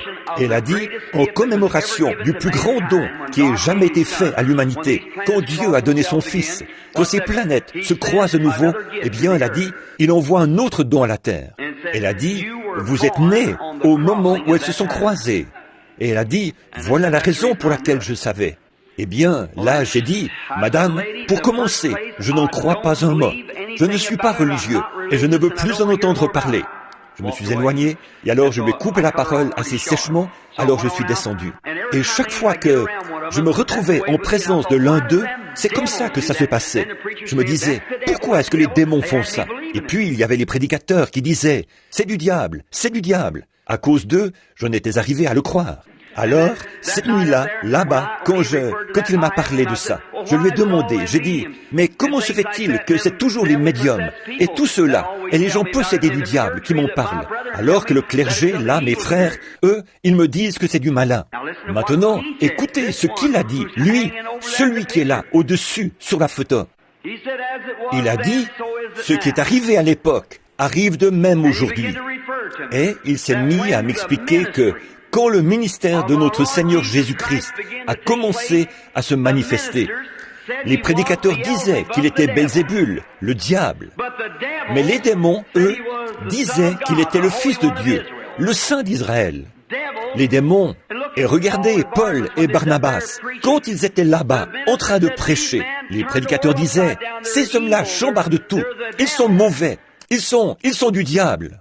Et une espèce de petite diseuse de bonne aventure, là, dans la rue, elle a reconnu que Paul et Barnabas étaient des hommes de Dieu. Elle disait, ce sont des hommes de Dieu qui nous annoncent le chemin de la vie. Pas vrai? Des spirites et des devins, des gens possédés du diable. Mais nous sommes tellement pourris de théologie que nous ne savons rien de l'esprit. J'espère que vous m'aimerez après ceci. Mais voilà ce que c'est. Et je parle aussi du pentecôtisme, c'est vrai. Rien que de pousser des cris et de danser partout, ça ne veut pas dire qu'on sache quoi que ce soit de l'esprit. C'est un contact personnel, face à face. Voilà ce qu'il vous faut. Voilà le genre d'église que Dieu est sur le point de susciter. C'est exact. Quand ils se rassembleront dans l'unité et la puissance, dans l'esprit. Il m'a parlé de ça. Il m'a dit que le clergé avait mal compris. Il m'a certifié que le clergé avait mal compris. Et quand il m'a raconté tout cela, et combien Jésus... J'ai dit, eh bien, qu'en est-il de ça, de ces choses qui m'arrivent? Et voyez-vous, il a dit, cela va se multiplier et devenir de plus en plus grand. Et il m'a parlé de Jésus en me disant qu'il avait fait la même chose, qu'il était venu et qu'il était revêtu d'une puissance, qu'il pouvait savoir des choses à l'avance et faire savoir aux femmes au puits qu'il disait qu'il n'était pas un guérisseur. Il disait qu'il faisait ces choses exactement comme le Père les lui montrait. J'ai dit, eh bien ça, ce serait quelle sorte d'esprit? Il a dit, c'était le Saint-Esprit. Alors là, il s'est passé quelque chose à l'intérieur de moi. J'ai compris que la chose même à laquelle je tournais le dos, c'était ce pourquoi Dieu m'avait mis ici. Et j'ai compris qu'ils avaient fait exactement comme les pharisiens d'autrefois. Ils m'avaient donné une fausse interprétation de l'Écriture. Alors, à partir de ce moment-là, j'ai pris ma propre interprétation, ce que le Saint-Esprit en disait. Je lui ai dit, j'irai. Il a dit, je serai avec toi. Et l'ange est entré de nouveau dans la lumière, qui s'est mise à tournoyer et tournoyer et tournoyer et tournoyer et tournoyer autour de ses pieds, comme ça. Il est monté dans la lumière et il est sorti du bâtiment. Je suis rentré à la maison une personne nouvelle. Je suis allé à l'église et j'en ai parlé aux gens. C'était le dimanche soir et le mercredi soir. Ils ont amené une femme là-bas, une des infirmières de la clinique Mayo. Elle se mourait du cancer. Elle n'était plus que l'ombre d'elle-même. Quand je suis descendu de l'estrade pour la toucher, une vision est apparue qui la montrait de retour au travail comme infirmière. Elle est sur la liste à Louisville comme morte depuis des années. Et voilà qu'elle est infirmière là-bas à Jeffersonville. Elle y est infirmière depuis des années. En effet, j'ai levé les yeux et j'ai eu cette vision. Je me suis retourné. C'est à peine si je savais ce que je faisais debout là. Pour commencer, j'ai frémi quand ils m'ont amené ce cas, qu'ils l'ont déposé là. Il y avait des infirmières et tout autour d'elle. Et elle était étendue là, son visage tout creux et ses yeux enfoncés. Margot Morgan. Si vous voulez lui écrire, c'est 411 avenue Knobloch, Jeffersonville, Indiana. Ou bien écrivez à l'hôpital Clark County, Jeffersonville, Indiana. Elle vous donnera elle-même son témoignage. Je regardais là et de voir que, pour ce premier cas, là, une vision est apparue. J'ai vu cette femme qui reprenait son travail comme infirmière, qui marchait, robuste et en bonne santé. J'ai dit, ainsi dit le Seigneur, tu ne mourras pas, mais tu vivras. Son mari, un homme très haut placé dans les affaires de ce monde, il m'a regardé comme ça. J'ai dit, monsieur, ne craignez pas, votre épouse vivra. Il m'a appelé à l'extérieur. Il a appelé 2 ou 3 médecins. Il a dit, les connaissez-vous? J'ai dit, oui. Eh bien, il a dit, j'ai joué au golf avec lui. Il m'a dit que le cancer avait enveloppé ses intestins, qu'on ne pouvait même pas lui donner un lavement. J'ai dit, ce qu'elle a, ça m'est égal. Il y a quelque chose au fond de moi. J'ai une vision. Et cet homme qui m'a parlé, il a dit que tout ce que je verrais, je n'aurais qu'à le prononcer et qu'il en serait ainsi. Il me l'a dit et je le crois. Gloire à Dieu. Quelques jours plus tard, elle faisait sa lessive. Elle était sur pied. Elle pèse environ 75 kilos maintenant. Elle est en parfaite santé. Alors, une fois que je l'ai eu accepté, voilà, c'était parti. Ensuite, Robert Dougherty m'a appelé. Et voilà que ça s'est propagé au Texas et dans le monde entier. Et un soir, c'est environ la 4e ou 5e fois que je n'arrivais pas à comprendre le parler en langue et tout. Je croyais au baptême du Saint-Esprit. Je croyais que les gens pouvaient parler en langue. Et un soir, alors que je m'avançais dans une cathédrale à San Antonio, au Texas, je m'avançais sur l'estrade. Et un jeune homme qui était assis là s'est mis à parler en langue. C'était comme un fusil de chasse ou une mitrailleuse qui tirait coup sur coup. Tout au fond là, un homme s'est levé et il a dit, ainsi dit le Seigneur. L'homme qui arrive sur l'estrade s'avance avec un ministère qui a été ordonné par le Dieu Tout-Puissant. Et de même que Jean-Baptiste a été envoyé comme premier précurseur de la venue de Jésus-Christ, lui, il porte un message qui suscitera la seconde venue du Seigneur Jésus-Christ. J'étais complètement démonté. J'ai levé les yeux. J'ai dit, « Connaissez-vous cet homme ?» Il a dit, « Non, monsieur. » J'ai dit, « Le connaissez-vous ?» Il a dit, « Non, monsieur. » J'ai dit, « Me connaissez-vous ?» Il a dit, « Non, monsieur. » J'ai dit, « Qu'est-ce que vous faites ici ?» Il a dit, « J'ai vu ça dans le journal. » Et d'habitude, c'était le premier soir de réunion. J'ai regardé là-bas et j'ai dit, « Vous, comment se fait-il que vous soyez ici ?» Il a dit, « Des gens de ma famille m'ont dit que vous alliez être ici, un guérisseur divin, et je suis venu. » J'ai dit, « Vous ne vous connaissez pas du tout ?» Il a dit, « Non. » Oh là là! C'est là que j'ai vu que la puissance même du Saint-Esprit. Alors qu'avant, à un certain moment, j'avais pensé que c'était quelque chose de mal. Je savais que ce même ange de Dieu s'associait avec ces gens qui avaient ces choses-là. Même s'il y avait chez eux de la frime, beaucoup de confusion, beaucoup de babillage, n'empêche qu'il s'y trouvait quelque chose d'authentique. Christ, j'ai vu que c'était vrai. Oh, les années ont passé, et dans les réunions, les gens voyaient, les visions et tout. Une fois, un photographe en a pris la photo, alors que j'étais quelque part en Arkansas, je crois, au cours d'une réunion à peu près comme celle-ci, dans une salle à peu près comme celle-ci. Et j'étais là, à essayer d'expliquer ce qu'il en était. Les gens savaient, ils restaient assis à écouter, des méthodistes, des baptistes, des presbytériens et tout. Et alors, comme je regardais en direction de la porte, voilà qu'elle est entrée. Elle est arrivée en faisant... J'ai dit, je n'aurai plus besoin de parler maintenant, car la voilà qui arrive. Elle s'est approchée, et les gens se sont mis à crier. Elle est venue à l'endroit où j'étais, et elle s'est posée là. Au moment où elle se posait, un prédicateur est arrivé en courant. Il a dit, « Hé, je vois ça !» Et elle l'a aveuglé. Mais complètement. Il est reparti en chancelant.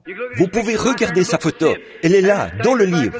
On le voit qui repart en chancelant, la tête penchée, comme ça. On peut voir sa photo. Et là, elle s'est posée. Il n'y a que le photographe du journal qui l'a photographiée cette fois-là. Mais le Seigneur n'était pas prêt. Et un soir, à Houston, au Texas, alors que, des milliers de personnes, il y en avait 800, 8000 là-bas, à l'endroit, là, comment ça s'appelle déjà? Au Music Hall. Et nous sommes allés au grand stade Sam Houston. Et là, au cours du débat qui a eu lieu ce soir-là, quand un prédicateur baptiste disait que je n'étais rien d'autre qu'un infâme hypocrite et un imposteur religieux, qu'on devrait me chasser de la ville, et qu'il devrait même le faire lui-même. Frère Bosworth a dit, « Frère Branham, est-ce que vous allez laisser faire une chose pareille? Relevez le défi. » J'ai dit, « Non, monsieur, je ne suis pas d'accord qu'on se dispute.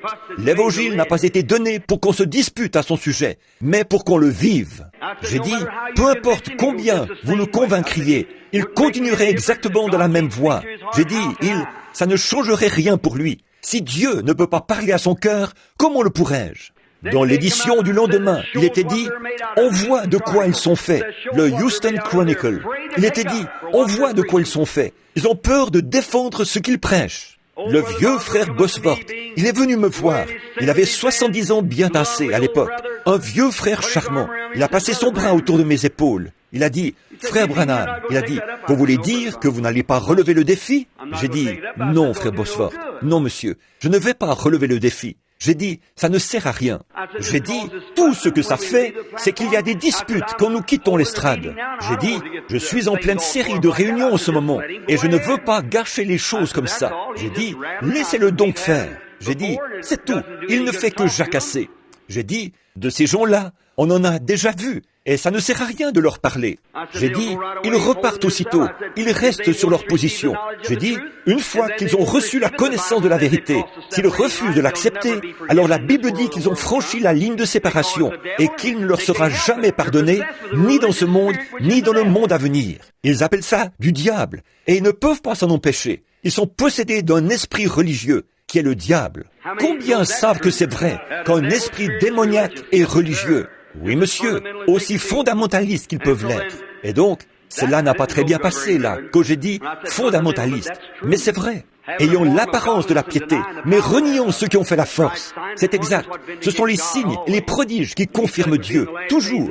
Et il a dit que ce serait la même chose dans les derniers jours. Et remarquez, Le vieux frère Bosworth, il devait venir avec moi, mais il était un peu fatigué. Il revient du Japon. Il devait être ici. Il sera à Lubbock avec moi. Et donc, il avait un mauvais rhume, alors. Il n'a pas pu venir cette fois, lui et son épouse. Et alors, tout le monde a trouvé qu'il ressemblait à Caleb. Il était là. Il disait, eh bien, frère Branham, avec cet air très digne. Vous savez, il disait, laissez-moi y aller. Il a dit, si vous ne voulez pas le faire. J'ai dit, oh, frère Bosworth, je ne veux pas que vous y alliez. Vous vous disputeriez. Il a dit, il n'y aura pas de dispute. Pas du tout. Maintenant, juste avant de terminer, écoutez ceci. Il est allé là-bas. J'ai dit, si vous ne vous disputez pas, d'accord. Il a dit, je promets de ne pas me disputer avec eux. Environ 30 000 personnes s'étaient rassemblées dans la salle ce soir-là. Frère Wood, qui est assis ici, était présent à ce moment-là. Il était dans la salle. Et mon fils a dit, ou mon épouse a dit, tu ne vas pas aller à cette réunion? J'ai dit, non, pas question que j'aille là-bas. Les écouter se disputer. Non, monsieur, pas question que j'aille là-bas. Écoutez ça. Le soir venu, quelque chose m'a dit, vas-y. J'ai pris un taxi. Mon frère, mon épouse et mes enfants, nous y sommes allés. Je suis monté tout en haut, au balcon 30, très haut, comme ça, et je me suis assis. Le vieux frère Bosworth s'est avancé sur l'estrade, comme un vieux diplomate, vous savez. Il avait 600 promesses différentes de la Bible qu'il avait recopiées. Il a dit, bon, Dr. Best, si vous voulez bien venir ici prendre une seule de ces promesses, et ont démontré la fausseté par la Bible. Toutes ces promesses-là, qui se trouvent dans la Bible, déclarent que Jésus-Christ guérit les malades aujourd'hui.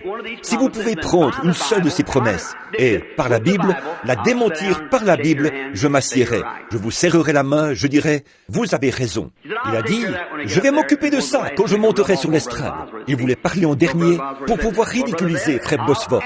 Vous voyez? Alors, frère Bosworth a dit, eh bien, frère Best, je vais vous poser une question. Et si vous me répondez par oui ou par non, il a dit, nous allons tout de suite mettre fin au débat. Et il a dit, je vais m'occuper de ça. Il a demandé au président s'il pouvait la lui poser. Celui-ci a dit oui. Il a dit, frère Best, est-ce que les noms de Jéhovah en rapport avec la rédemption s'appliquaient à Jésus, oui ou non? C'était réglé. C'était terminé. Je vous le dis, c'est bien simple. J'ai senti quelque chose m'envahir. Je n'y avais jamais pensé moi-même, voyez-vous. Et je me suis dit, oh là là, il ne peut pas répondre. Avec ça, il a les mains liées. Il a dit, eh bien, Dr. Best, je suis stupéfait. Il a dit, je vais m'occuper de ça. Il a dit, je suis stupéfait de voir que vous ne pouvez répondre à ma question la plus faible. Il était d'un sang-froid imperturbable. Il savait où l'on était. Alors, il s'est tout simplement assis là, avec cette écriture. Il a dit, prenez vos 30 minutes, je répondrai après. Et le vieux frère Bosworth, assis là, il a pris cette écriture, et il a tellement donné de fil à retordre à cet homme-là, qu'il en avait le visage tout rouge. Tellement qu'on aurait presque pu allumer une allumette dessus. Il s'est levé de là furieux. Il a jeté les papiers par terre. Il est monté sur l'estrade. Il a prêché un bon sermon cambélite. J'ai déjà été baptiste. Je sais ce qu'il croit. Il prêchait sur la résurrection. Quand ce corps mortel aura revêtu l'immortalité, alors nous aurons la guérison divine. Oh là là! Quel besoin avons-nous de la guérison divine une fois que nous sommes immortels? Quand ce corps mortel aura revêtu l'immortalité, la résurrection des morts. Il est allé jusqu'à douter du miracle que Jésus avait accompli sur Lazare. Il a dit, il est mort de nouveau. Alors ce n'était que quelque chose de temporaire. Voyez? Et quand il a eu terminé comme ça, il disait, faites venir ce guérisseur divin et que je le vois faire.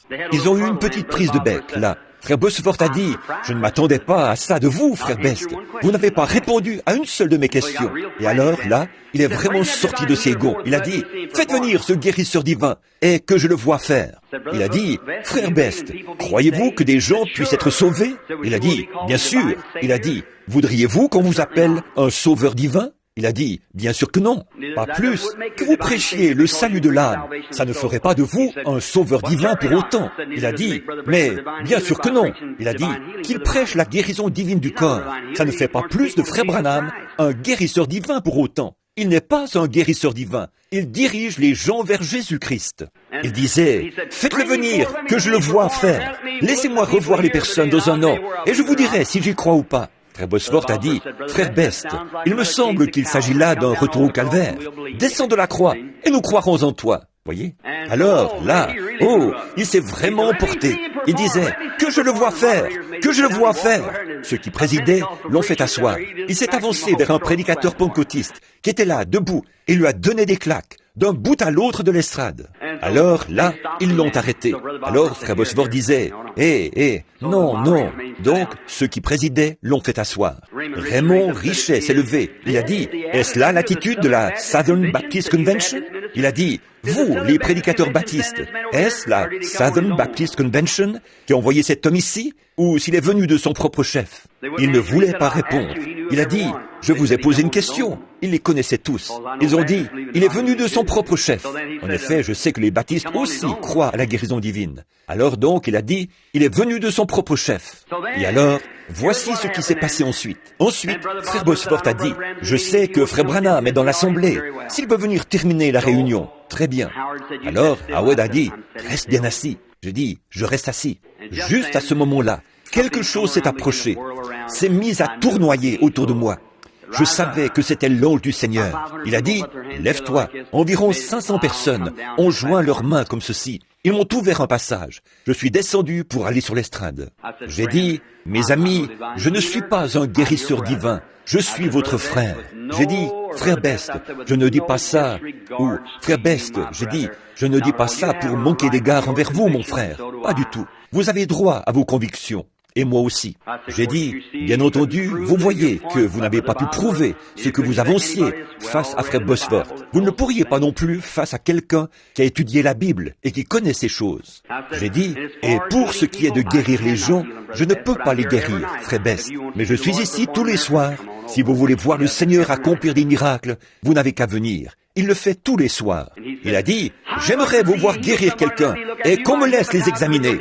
Vous pouvez les hypnotiser avec votre hypnotisme, mais il a dit, j'aimerais voir ça 1 an plus tard. J'ai dit, eh bien, vous seriez en droit de vérifier, Frère Best. Il a dit, il n'y a que votre bande de nigauds, d'exaltés, qui croient à des sornettes pareilles.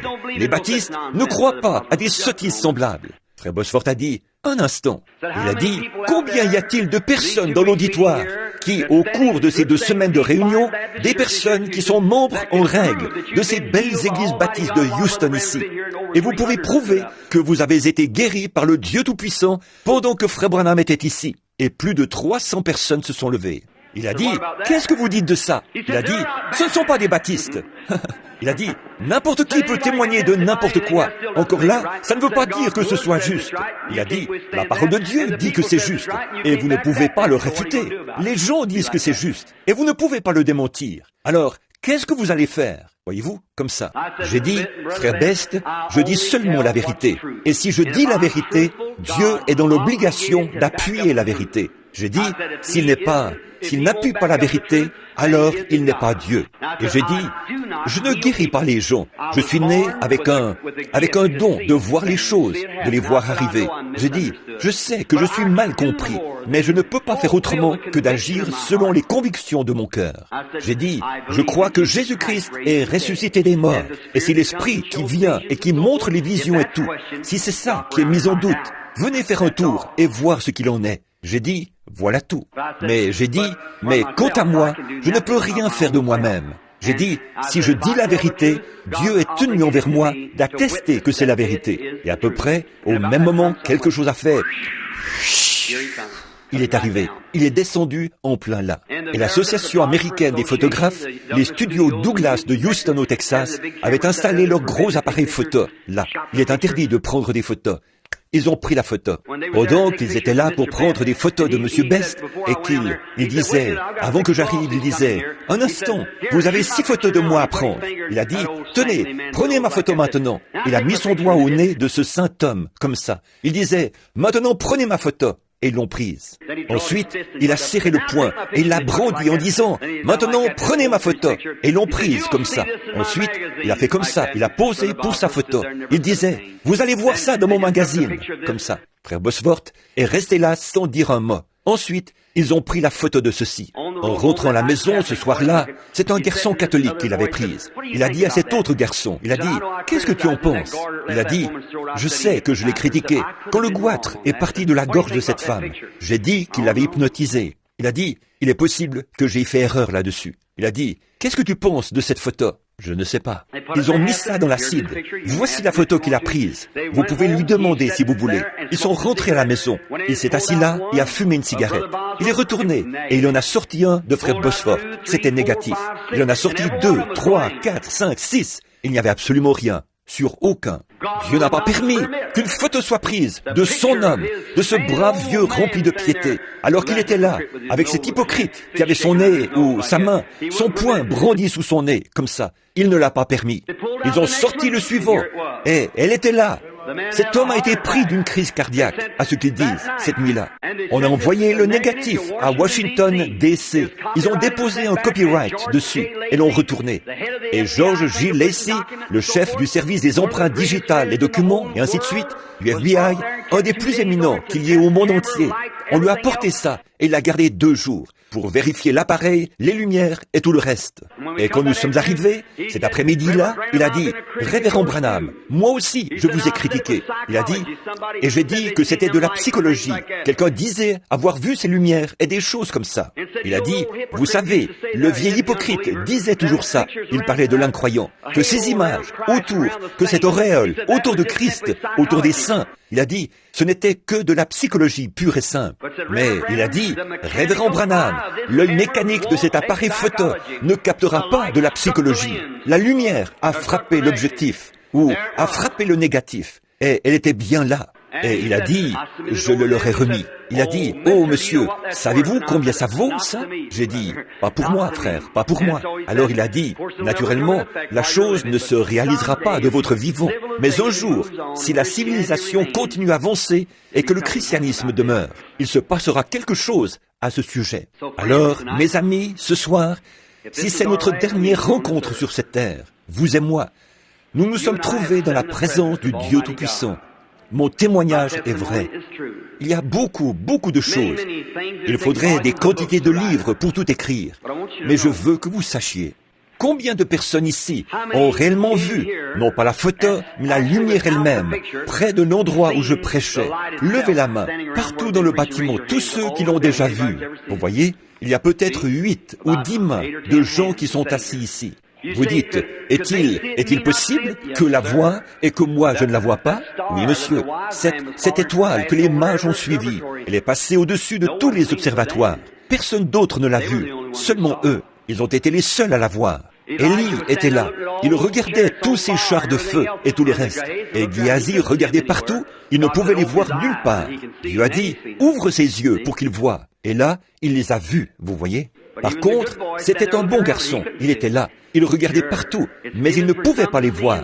Certainement. Il est donné à certains de voir et à d'autres pas. C'est vrai. Mais bon, vous qui ne l'avez jamais vu,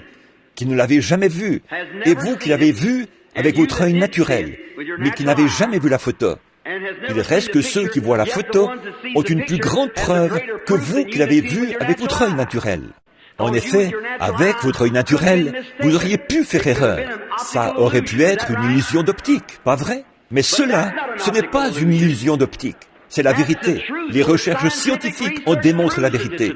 Donc, le Seigneur Jésus a accompli ceci. Que pensez-vous que c'est alors? Vous dites, Frère Branham, je crois que c'est la même colonne de feu qui a conduit les enfants d'Israël de l'Égypte jusqu'en Palestine. Je crois que c'est le même ange de lumière qui est entré dans la prison et qui est allé retrouver Saint-Pierre, qui l'a touché et qui est allé ouvrir la porte et l'a fait sortir à l'extérieur, dans la lumière. Je crois que c'est Jésus-Christ, le même hier, aujourd'hui et pour toujours. Amen. Il est le même Jésus aujourd'hui qu'il était hier. Il sera pour toujours le même Jésus. Pendant que je suis en train d'en parler, cette même lumière qui est sur la photo est à moins de 60 cm de l'endroit où je me trouve en ce moment. C'est exact. Je ne peux pas la voir de mes yeux, mais je sais qu'elle est là. Je sais qu'elle est en train de s'installer en moi en ce moment. Oh, si seulement vous pouviez savoir la différence que ça fait, que la puissance du Dieu Tout-Puissant entre en action, et combien les choses prennent un aspect tout à fait différent. That's a challenge. Anybody I wasn't going to pray for no sick people. I was going to make a committal. But the vision's hanging over the people. God knows it. C'est un défi adressé à tous. Je n'avais pas l'intention de prier pour les malades. J'allais faire une reconsécration. Mais la vision est là, au-dessus des gens. Oui, Dieu le sait. I ain't going to call no prayer line. I'm just going to leave you sit there. How many of you people don't have a prayer card? Let's see your hand. Somebody don't have a prayer card.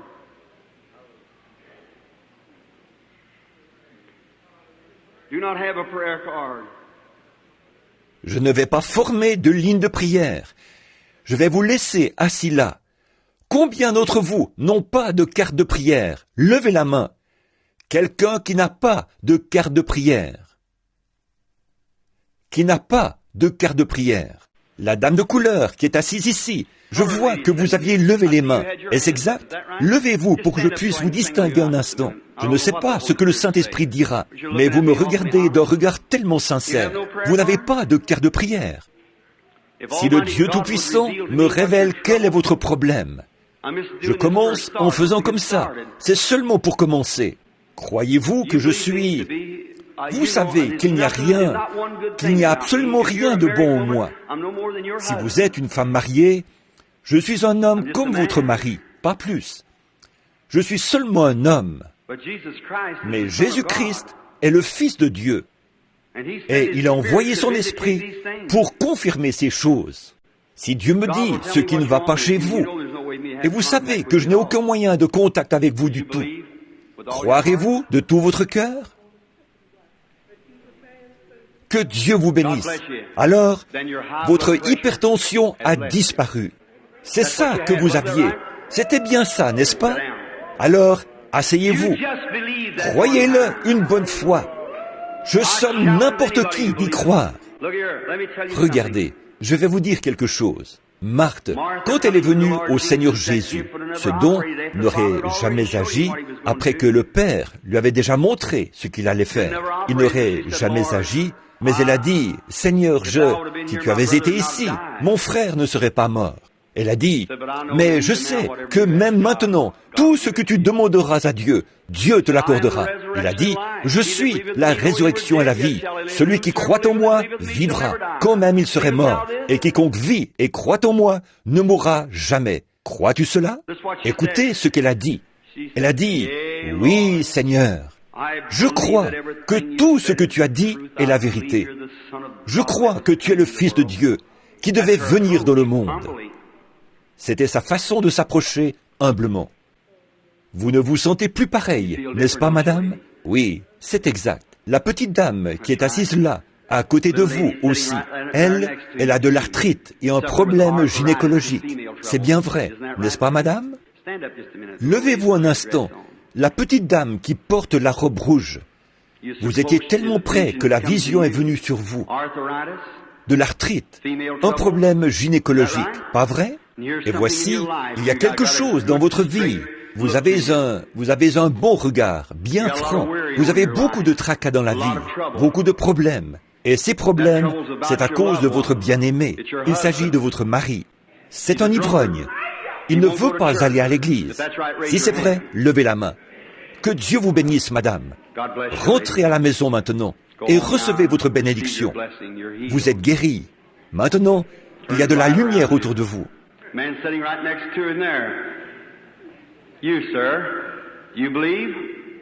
L'homme qui est assis juste à côté de lui, là. Vous, monsieur, croyez-vous? De tout votre cœur? Vous avez perdu l'un de vos sens. C'est le sens de l'odorat. C'est vrai, n'est-ce pas? Si oui, faites signe de la main. Mettez la main à la bouche, comme ceci. Dites, « Seigneur Jésus, je crois en toi de tout mon cœur. Que Dieu vous bénisse. » Repartez maintenant. Vous recevrez votre guérison. Ayez foi en Dieu. Qu'est-ce que vous en pensez, vous tous là, au fond? Croyez-vous? Soyez respectueux. Il y a une dame assise au fond, là-bas, dans le coin. Je vois la lumière suspendue au-dessus d'elle. C'est le seul moyen pour moi de savoir ce qu'il en est, par cette lumière qui est suspendue. C'est cette lumière-ci qui est suspendue au-dessus de cette dame. Peut-être que dans un petit instant, si je peux voir de quoi il s'agit, il va y avoir... La dame souffre du cœur. Elle regarde droit vers moi. Et son mari est assis à côté d'elle. Son mari souffre d'une maladie. Il a été malade, indisposé, malade. N'est-ce pas vrai, monsieur? Levez les mains si c'est vrai. C'est ça, vous, madame, avec la petite écharpe là, le monsieur là, c'est vrai, n'est-ce pas? Vous avez été un peu indisposé aujourd'hui, n'est-ce pas? Vous avez l'estomac dérangé. Le monsieur, c'est exact. Est-ce que vous croyez de tout votre cœur, tous les deux? Vous l'acceptez? Monsieur, je vais vous dire, vous aussi, je vous vois, vous qui avez la main levée, vous êtes un fumeur, cessez cela, vous fumez le cigare, vous ne devriez pas, ça vous rend malade, n'est-ce pas vrai? Si c'est vrai, faites signe de la main, comme ceci. C'est ce qui vous indispose. C'est mauvais pour vos nerfs. Jetez cette vilaine chose et ne le faites plus jamais et vous vous remettrez de cela. Vous irez bien et le trouble cardiaque dont souffre votre femme disparaîtra. Le croyez-vous? C'est bien ça, n'est-ce pas? Je ne vous vois pas d'ici et vous le savez, mais vous avez des cigares dans votre poche de devant. C'est vrai. Sortez-les et posez votre main sur votre femme. Dites à Dieu que vous ne toucherez plus jamais à ces choses-là et vous rentrerez chez vous guéris. Vous et votre épouse, vous retrouverez la santé. Béni soit le nom du Seigneur Jésus. Vous croyez de tout votre cœur? La petite dame qui est assise ici, qui me regarde ici, vous là, assise au premier rang, assise juste ici, une petite dame avec, qui me regarde, assise juste là. Avez-vous une carte de prière, madame, juste ici? Vous n'avez pas de carte de prière. Croyez-vous de tout votre cœur? Vous croyez que Jésus-Christ peut vous redonner la santé? Qu'est-ce que vous en pensez, vous, assise à côté d'elle? Avez-vous une carte de prière, madame? Vous n'en avez pas? Voulez-vous retrouver la santé, vous aussi? Vous aimeriez recommencer à manger comme avant, n'est-ce pas? Ne plus avoir de problème d'estomac? Croyez-vous que Jésus vous guérit maintenant? Levez-vous, si vous croyez que Jésus-Christ vous a guéri. Vous aviez un ulcère à l'estomac, n'est-ce pas? C'est provoqué par un état de nervosité. Il y a longtemps que vous souffrez de nervosité, surtout de l'acide et tout. Ou, je veux dire, ça provoque de l'acidité. Ça fait que vous avez les dents sensibles, que la nourriture vous remonte dans la bouche. C'est la vérité. Oui, monsieur. C'est un ulcère à l'estomac. Il était au bas de votre estomac. Vous avez parfois des brûlures après avoir mangé. Surtout du pain grillé, avec du beurre dessus. Pas vrai? Je ne lis pas dans vos pensées, mais le Saint-Esprit est infaillible. Maintenant, vous êtes guéris. Rentrez chez vous, soyez guéris. Et vous, là-bas, dans cette direction, quelques-uns d'entre vous là-bas qui n'ont pas de carte de prière, levez la main. Quelqu'un qui n'a pas de carte de prière. Très bien. Soyez respectueux. Croyez de tout votre cœur. Et vous, les gens qui sont au balcon, ayez foi en Dieu. Je ne peux pas faire ça de moi-même. C'est seulement sa grâce souveraine. Croyez-vous? Je peux seulement le dire à mesure qu'il me le montre. À mesure que votre foi, je dis ça pour secouer votre foi. Après, je verrai dans quelle direction il me conduira. Avez-vous compris qu'il ne s'agit pas ici de votre frère? Vous vous trouvez dans sa présence. Ce n'est pas moi qui fais ceci, c'est votre foi qui le met en mouvement. Je ne peux pas le mettre en mouvement, c'est votre foi qui le fait. Je n'ai aucun moyen de le mettre en mouvement. Un petit instant. Dans ce coin, je vois un homme de couleur assis là, plutôt âgé. Il porte des lunettes. Avez-vous une carte de prière, monsieur? Levez-vous un instant. Croyez-vous que je suis le serviteur de Dieu? De tout votre cœur? Vous pensez à quelqu'un d'autre, n'est-ce pas? Si c'est vrai, faites signe de la main. Ce n'est pas à cause de moi, votre frère. Maintenant, vous n'avez pas de carte de prière. Il n'y aurait aucun moyen pour vous de venir dans la ligne, puisque vous n'avez pas de carte de prière. Maintenant, s'il y en a parmi vous qui ont des cartes de prière, ne vous levez pas, voyez-vous, parce que vous aurez l'occasion de venir dans la ligne. Mais je vois cette lumière qui est là, suspendue au-dessus de lui. La vision n'est pas encore venue. Je ne peux pas vous guérir, frère. Je ne le peux pas. Dieu seul le peut. Mais vous Vous avez la foi, vous croyez. Il y a quelque chose, c'est ce qui a provoqué ça, d'une manière ou d'une autre. Si le Dieu Tout-Puissant dit à cet homme quel est son problème, est-ce que tous les autres, vous accepterez votre guérison? Voici un homme, il est à 10 ou 15 mètres de moi, parfaitement, et je ne l'ai jamais vu de ma vie. C'est un homme, il est là, tout simplement. Si le Dieu Tout-Puissant révèle ce qui ne va pas chez cet homme, chacun de vous devrait repartir d'ici en bonne santé. Qu'est-ce que Dieu peut faire de plus? Pas vrai?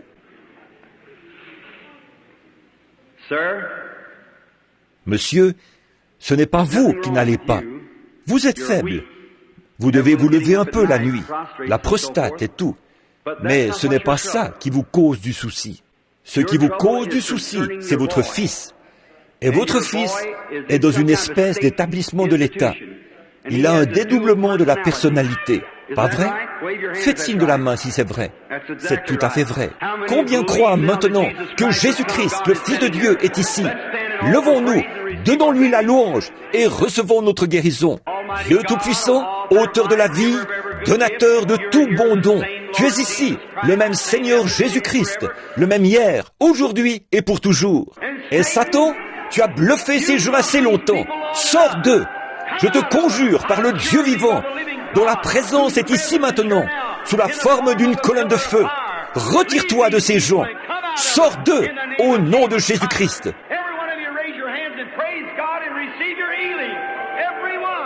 Chacun de vous, levez tous les mains et louez Dieu et recevez votre guérison. Chacun.